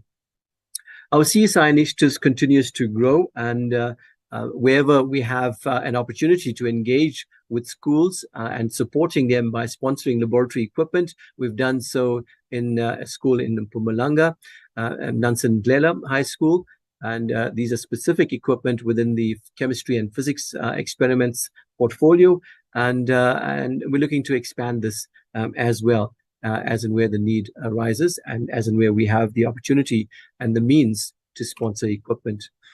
The 2 municipalities I referred to, which is the our promotion and supporting of district and township economies, Matslosana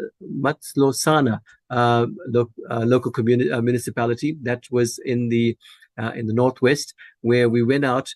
A very successful event. About 300 SMMEs were invited, and we showcased the Bureau, what we do, the importance of standardization, the importance of testing and certification, as well as issuing vouchers within this community and SMMEs to a value of 300,000 Rand, so they could gain access to our services, including the one in KZN as well, where we issued about 200,000 Rand of vouchers to access our products and services. And last but not least, which I've already spoken about, Chairperson, is the AGOA event.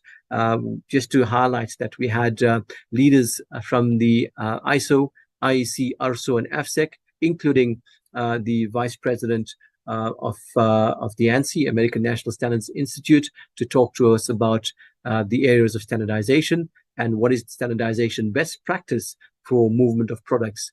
Not only from the African continent, but it was a general perspective of movement of products through standardization into the American economy.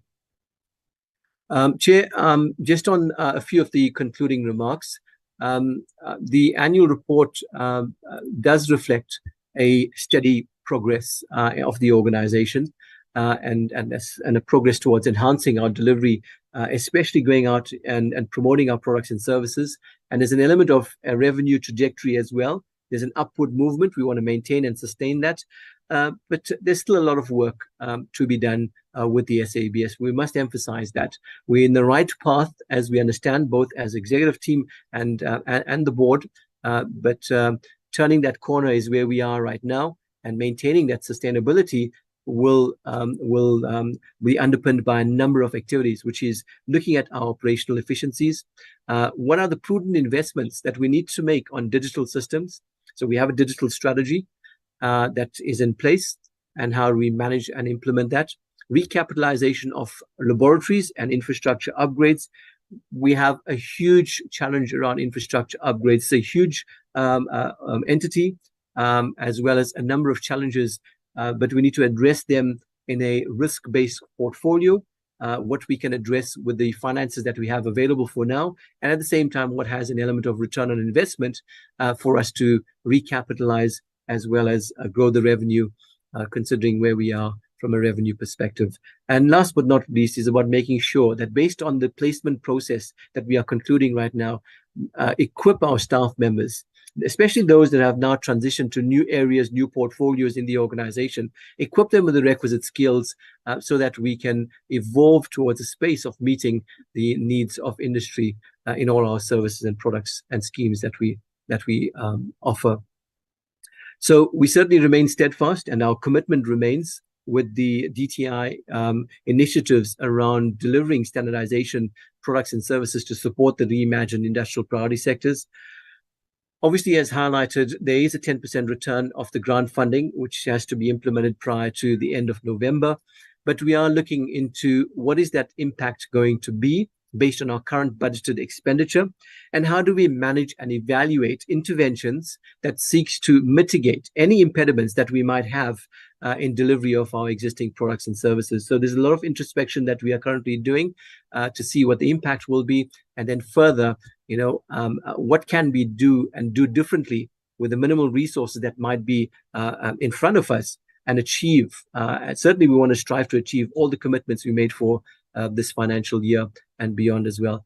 And last but not least, Chair, I would like to really appreciate the commitment from a board's perspective in terms of the governance, the oversight, the very important discussions, and I think a very critical evaluation of the Bureau as well, so that we don't, continue with business as usual, but assumptions are questioned, and we have a trajectory growth path which is realistic, reinforced by our investments as well, including our shareholder, who has consistently provided the necessary direction and support on achieving our objectives of the organization. Chair, I'll stop there at this particular point because I think that's the last slide. Thank you. Thank you very much, Dr. Bassoon. Can I just check, Dr. Siwahla Madiba, whether you wanted to add anything before I hand over to the members? Thank you very much, Honorable Chair. I think let me rather comment once all the questions had been posed, but I'm happy with the presentation by the acting CEO. He has actually covered all the key aspects. Thank you so much, Honorable Chair. Thank you. Honorable members, there we have the presentation from SABS. Over to you now for interaction with the presentation. I'll take hands. See Honorable Mbuyani.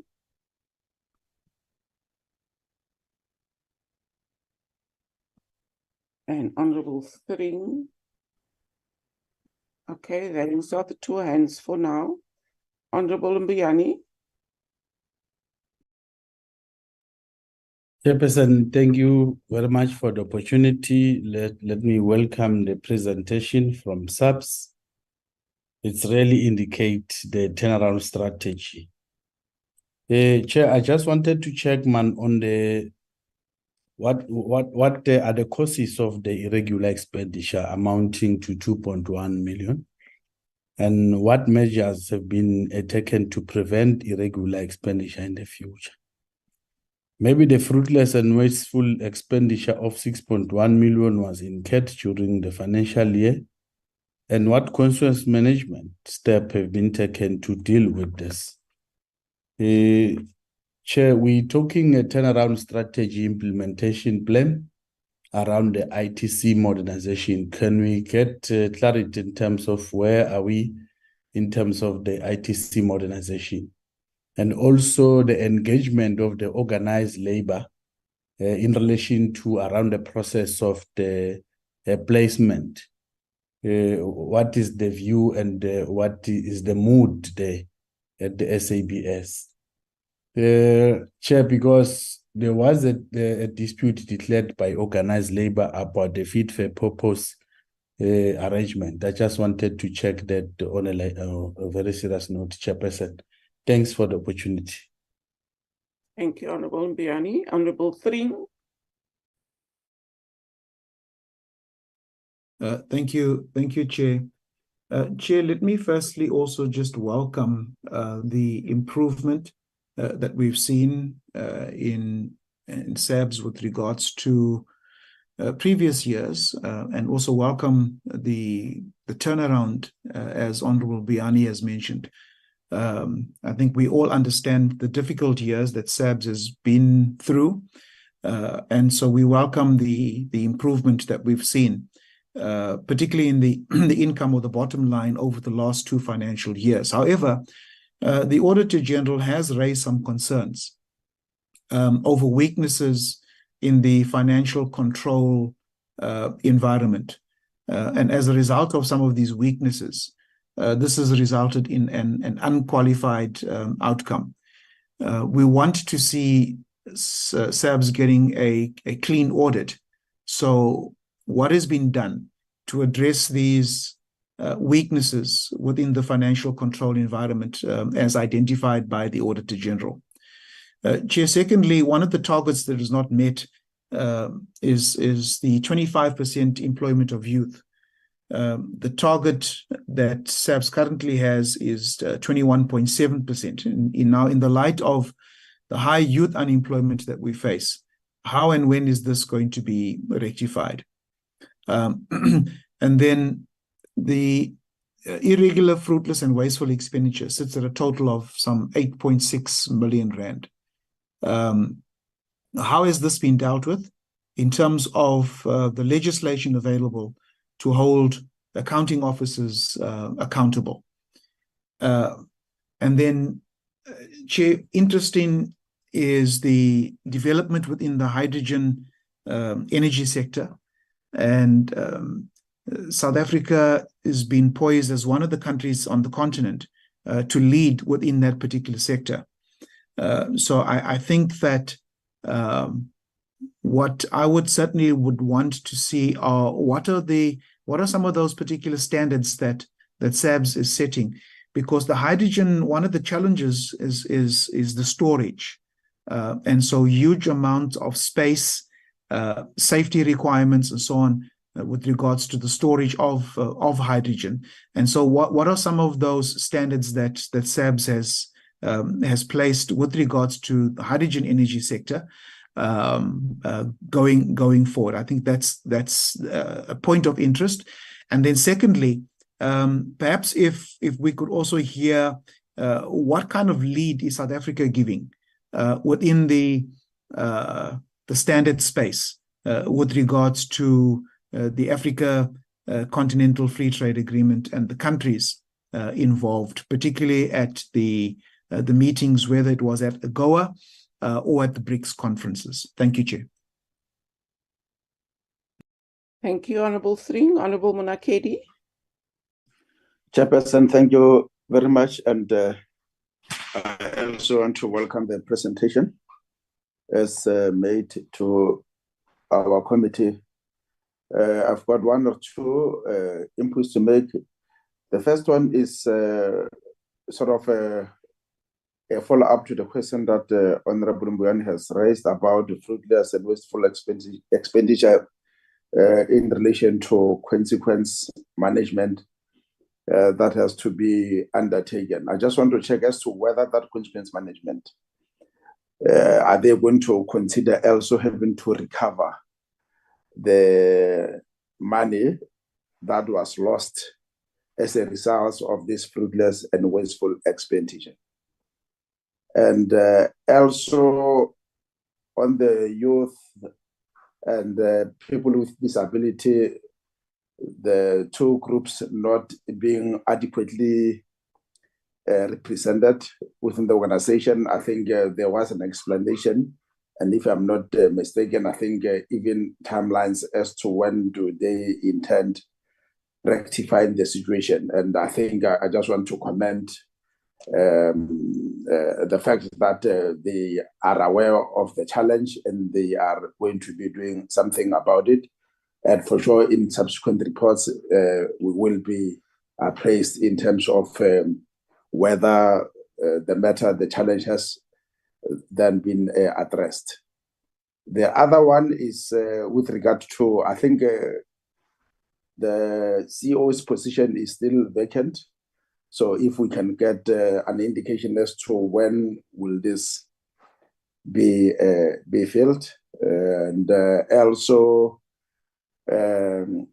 SABS, I'm not sure. It looks like it is not necessarily known out there by communities and relevant stakeholders who are supposed to benefit from its services.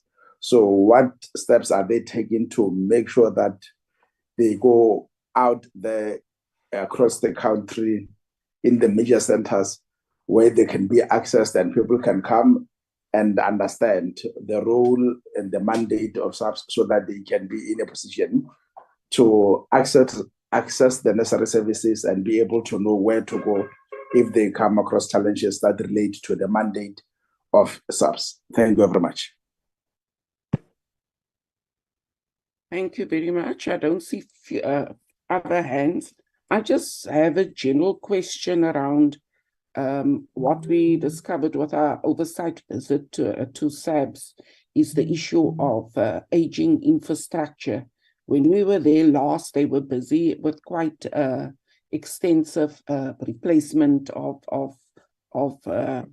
pipes and tanks there. I just want to know the sort of where you are in terms of addressing the aging infrastructure challenge that SABS has. Over to you, Acting CEO, and then I'll lastly hand over to Dr. Siwahla Madiba.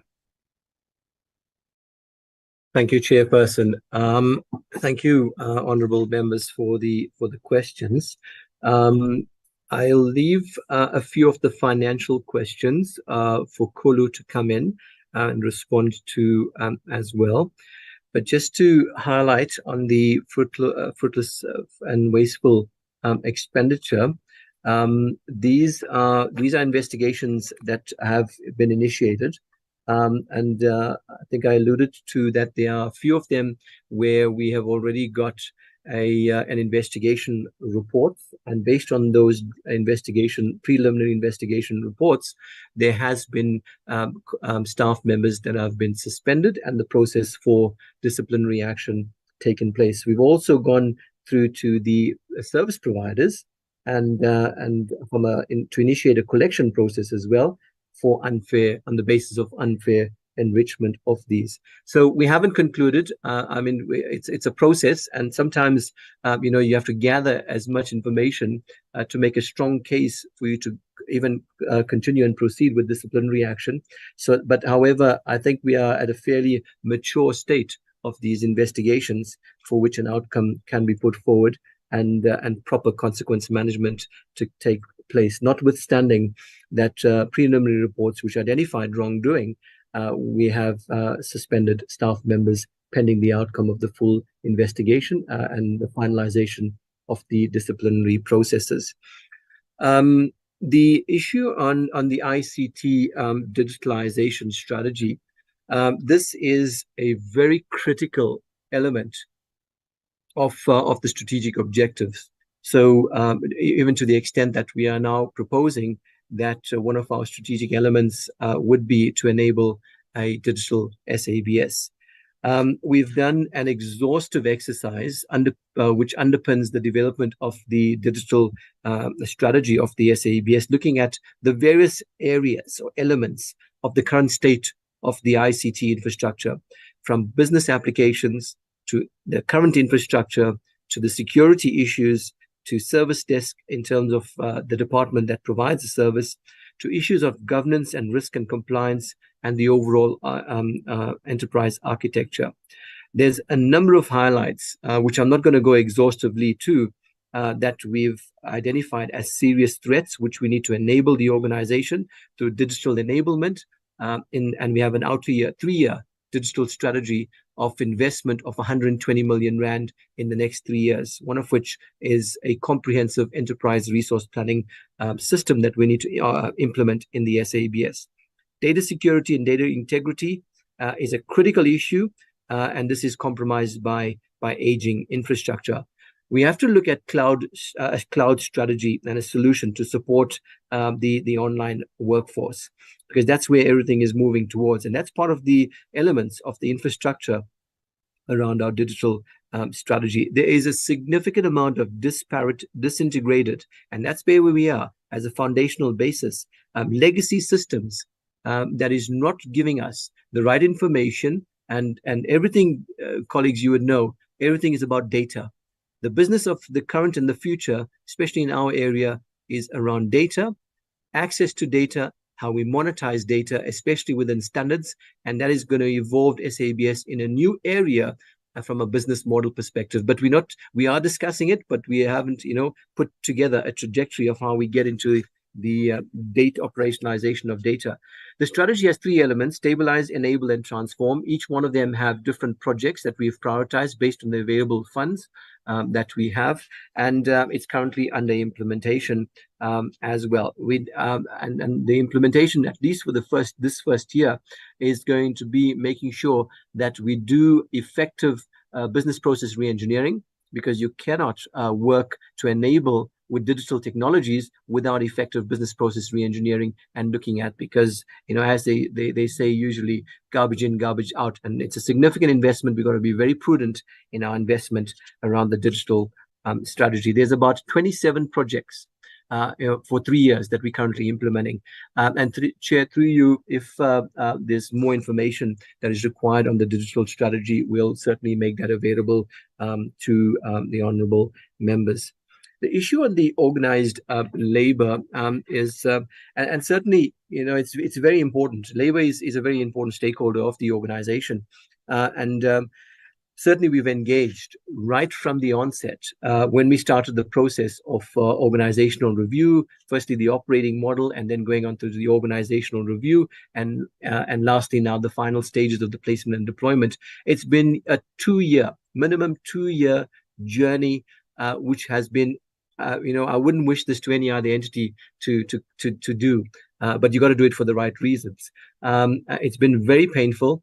It creates a huge sense of literally instability, uncertainty, because of creating a new structure and transitioning employees as they transition from the old to the new structure.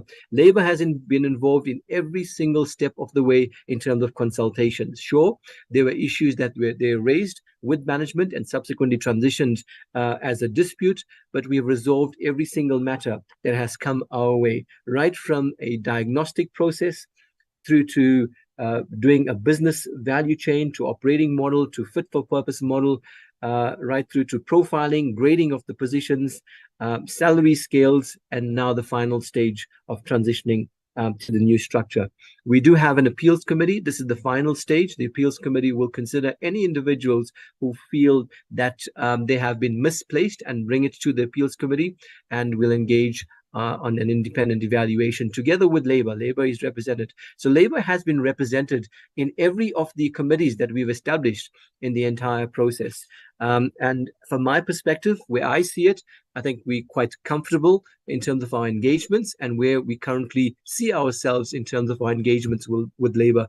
There's always been opportunities and platforms, as we normally have with Labour, for us to engage with them in terms of the bargaining unit agreement and the platforms thereof, and well supported by Lizo Makele, which is the corporate services exec, in a number of interventions that he continues to engage with Labour. And I'll certainly give Lizo, should he have additional comments, and opportunity to come in as well.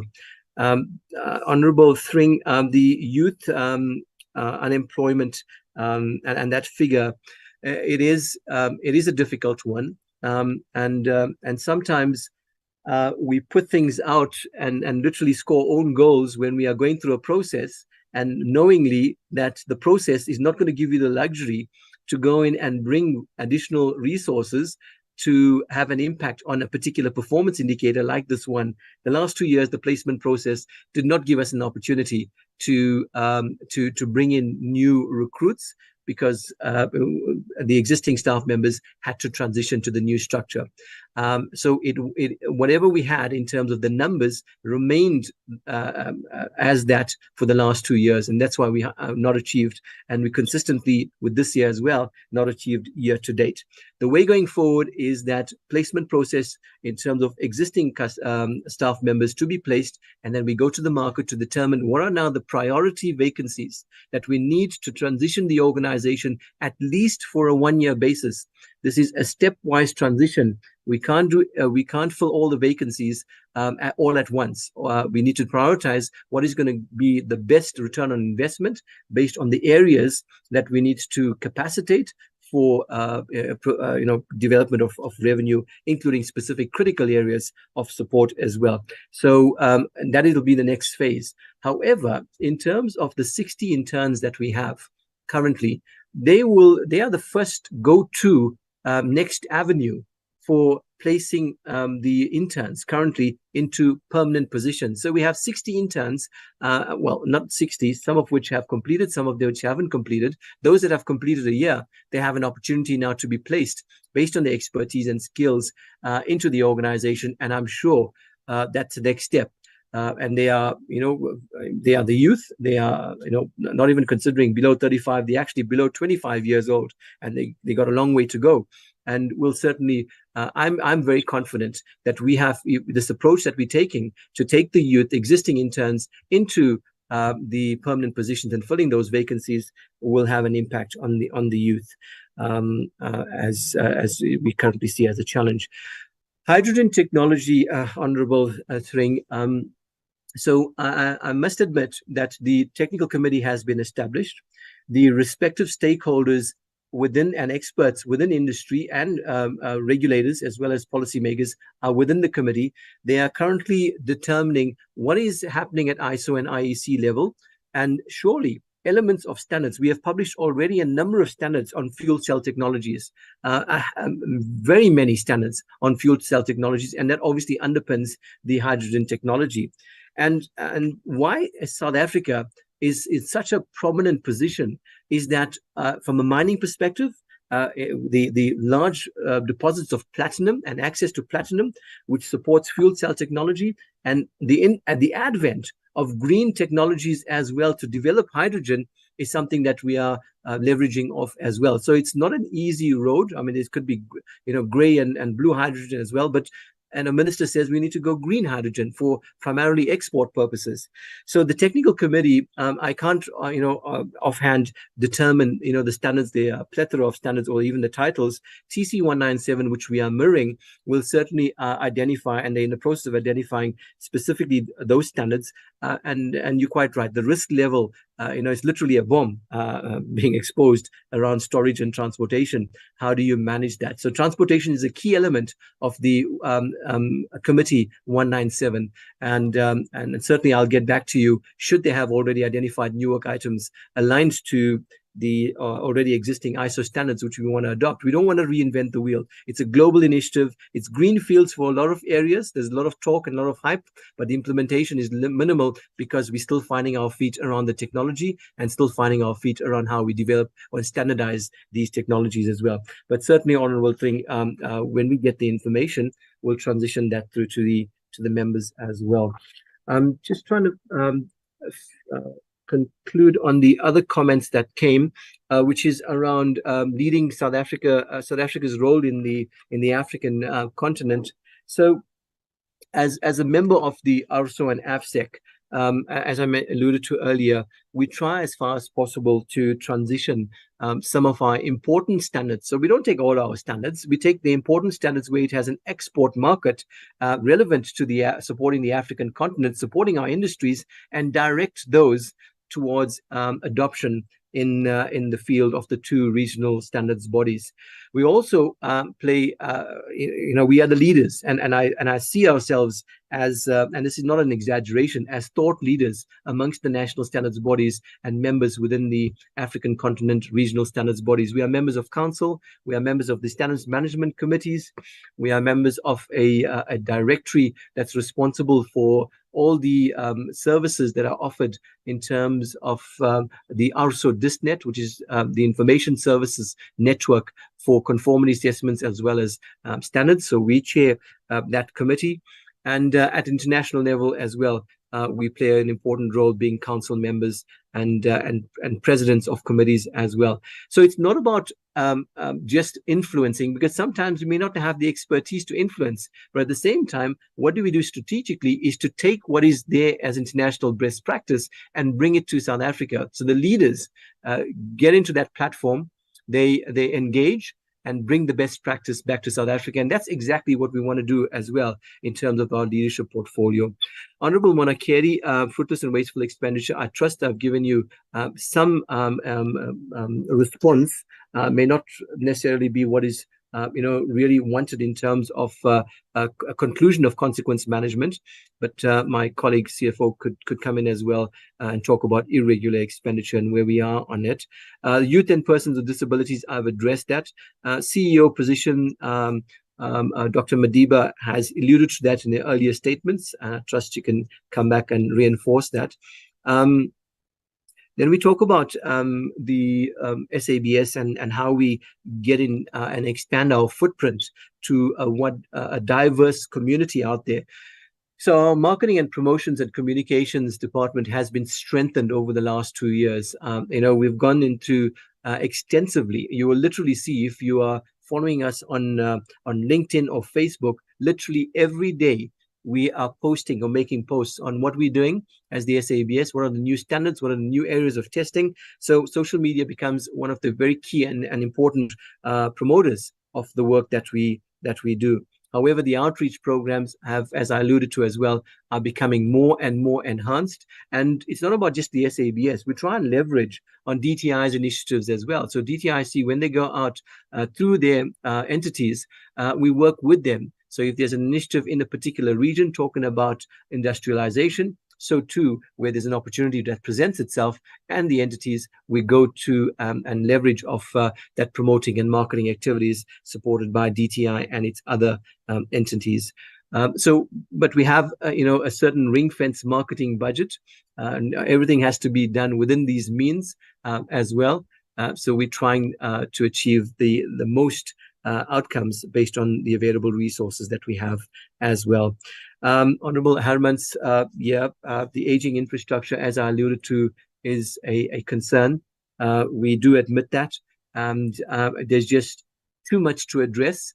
But how do we prioritize? Where do we focus on? So we have extensively over the last, I think since 2020, during that period, done an extensive overhaul of the plant room, which was critical at the time to provide relevant conditions for the entire campus, especially for the laboratories, so that we could do the testing according to the conditions that are required for the laboratories. If we had an open purse of R1 billion available to us in terms of infrastructure funds, that will be ideal. Unfortunately, we don't. We have, for the next 3 years, 300 million rand for the both types of infrastructure, actually 3 types of infrastructure, and we're prioritizing all 3, but prioritizing specific initiatives. One is the digital strategy, which is 120 million rand on systems to enable a digital environment. Secondly, on normal infrastructure and testing equipment as well, that is another 200 million rand in total for the 3 years, supported by the profits that we gain on an annual basis, which will ring fence those and put it as capital expenditure. So we are prioritizing. The piping one is of a serious issue for us. And we've engaged, and honorable members, you would have seen that we went to the trenches the previous, I think, 2 years. We've engaged with engineers, consulting engineers. They've assessed it, and there's a draft specification that's going to come out. But if you have to do the piping, the entire reticulous system at the SABS underground, you would have to shut down specific areas. And depending on how severe these specific assessments point out in these areas, it may be that we have to shut down the operations for a couple of months. And the only time that we could do this is in the shutdown December period, January period. So the assessment is coming out. We have ring-fenced some money around it. I don't think it's going to be enough, but based on the ring-fence funds, specifically on the piping project, we'll have to determine what is the major risk and how do we consider a repair of some aspects of the high-risk deterioration of the pipes to manage that in a long-term, phase-by-phase replenishment of the piping system in the organization. Chair, I think I've addressed the questions that have been posed. Can I, through you, Chair, offer my colleagues, and this could be first Kulu, Lizo can come in, and Lungelo, should there be any comments or questions that I've omitted, and if there's further remarks from my colleagues. Thank you, Chair. Okay, over to the team. Just bearing in mind, we just have 10 minutes left. Thank you.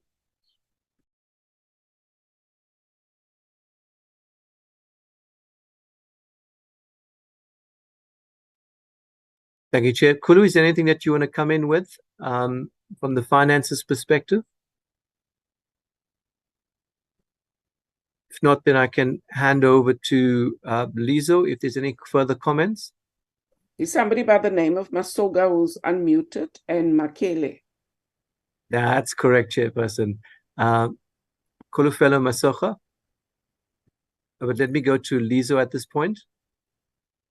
Thanks, Alper. Good afternoon, members. I have nothing more to add, Alper. I think you've covered everything that relates to the corporate services, especially with the questions relating to labor and all that. That's been addressed sufficiently. Thanks very much. Thank you, Lizo. And last and not forgetting Lungelo, our Chief Operations Officer. Lungelo, is there anything that you want to contribute? Any further comments, Lungelo? Good afternoon, honorable members. And note, Sabiri, you've covered everything on my side. No further input. Thanks. Great. Thank you, Lungelo. Kulufelo. So are you saying she was muted, but she was not?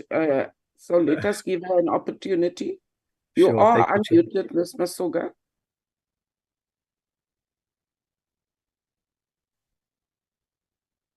Okay, it could be network challenges. Okay, over to you, Dr. Basu. Okay, thank you, Chip. So that'll be it from me at this particular point. And we note that there's one or two questions that required further enhancements. Chair will take that and will submit a written response to the members accordingly. At this point, let me hand over to you. I think there will be some concluding remarks from Dr. Madiba. Okay, Dr. Siwala Madiba. Thank you very much, Chair. I'm also believing that a lot has been covered in terms of the responses that had been given. Honorable Chair, just a reminder that we are due to go for a strategy planning session in this coming week. And therefore, some of the matters that had been raised by the honorable members of the committee, I have noted, which actually in a way link to the strategic direction that the board has to take into account.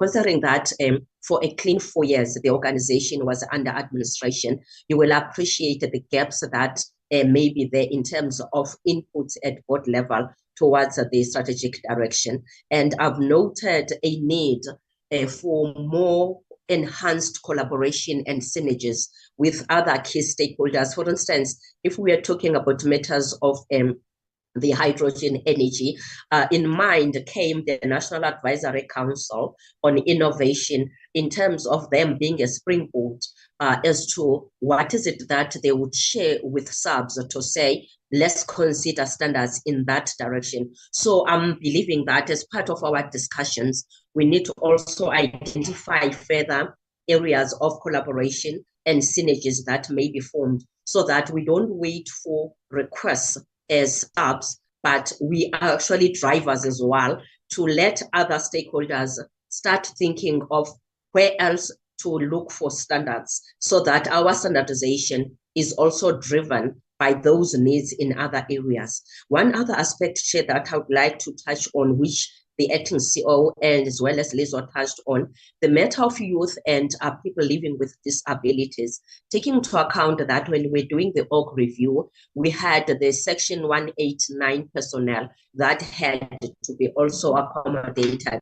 It therefore means now the vacancies that were created through the org review had to accommodate them. However, part of our human resources strategy looks into those targets that we need to be prioritizing. And therefore, this area is being looked into in conjunction with talent management overall, whereby we are in a position to look at all elements of talent management so that even our sort of, I would say, succession planning on the human resources side is informed by these targets so that we are able to respond to all those concerns which the committee had actually raised. And one last aspect, Honorable Chair, that I would like to emphasize is the fiscus that is really shrinking, because whilst we are having these ICT modernization initiatives being put forward as priorities by the organization. But when it comes to funding, we also have those constraints. Fit for purpose needs, as per the strategy on HR, also talks to the infrastructure that we need to be looking into as part of ICT modernization. But again, Honorable Chair, when it comes to us trying to re-engineer business processes, we need to be looking into the interfaces that are required. And some of these interfaces require not only the current infrastructure to be sort of upgraded. In certain areas, we actually need to ensure that we've got new infrastructure in place.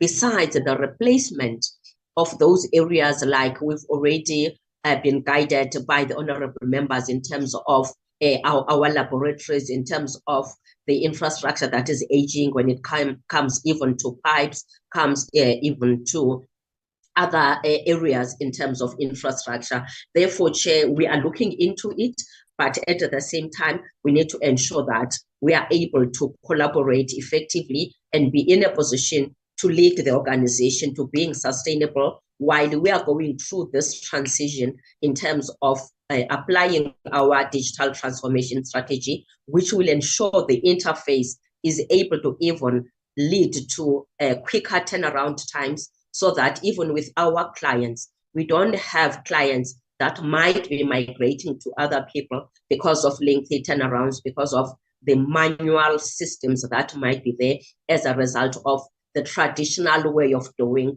a business. But I can assure you, Honorable Chairperson and honorable members, that we understand all these areas of prioritization, and we will be taking them into account as we continue with our strategy planning session, as well as enhancing our collaboration. Thank you very much, Chair. And I would like to also thank the committee for raising all these areas, because they help us to even think in a more directed way as to what is it that is further expected of us as we execute the mandate that SABS was established for, and be in a position as well to inform our legislators as to what else might need to be taken into account as part of the legislative framework, informed by more business models that might be coming our way. But thank you very much, Chair, and thank you for the team that is also representing SABS. Thank you, Chair. Thank you, Doc. Thank you, Doctor, and thank you to the SABS team, and keep up the good work. You're on the right trajectory, and hopefully when we manage to oversight you again before we rise as the 6th Parliament, we'll see some improvements. Thank you very much. That concludes our agenda for today. Can I just ask the Secretary if there are any announcements?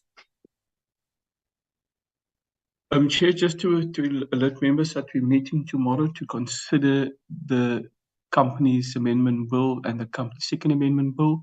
We have requested parties to submit input, especially minority views, if they do have minority views, for us to input into the report.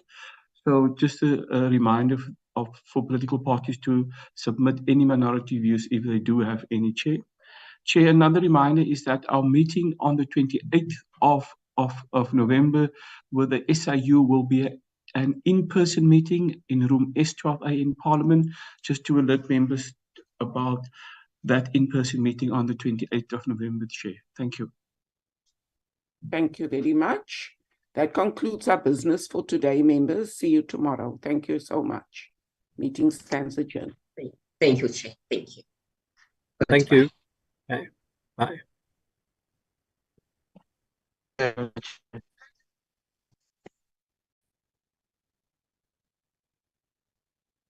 Thank you, Chair.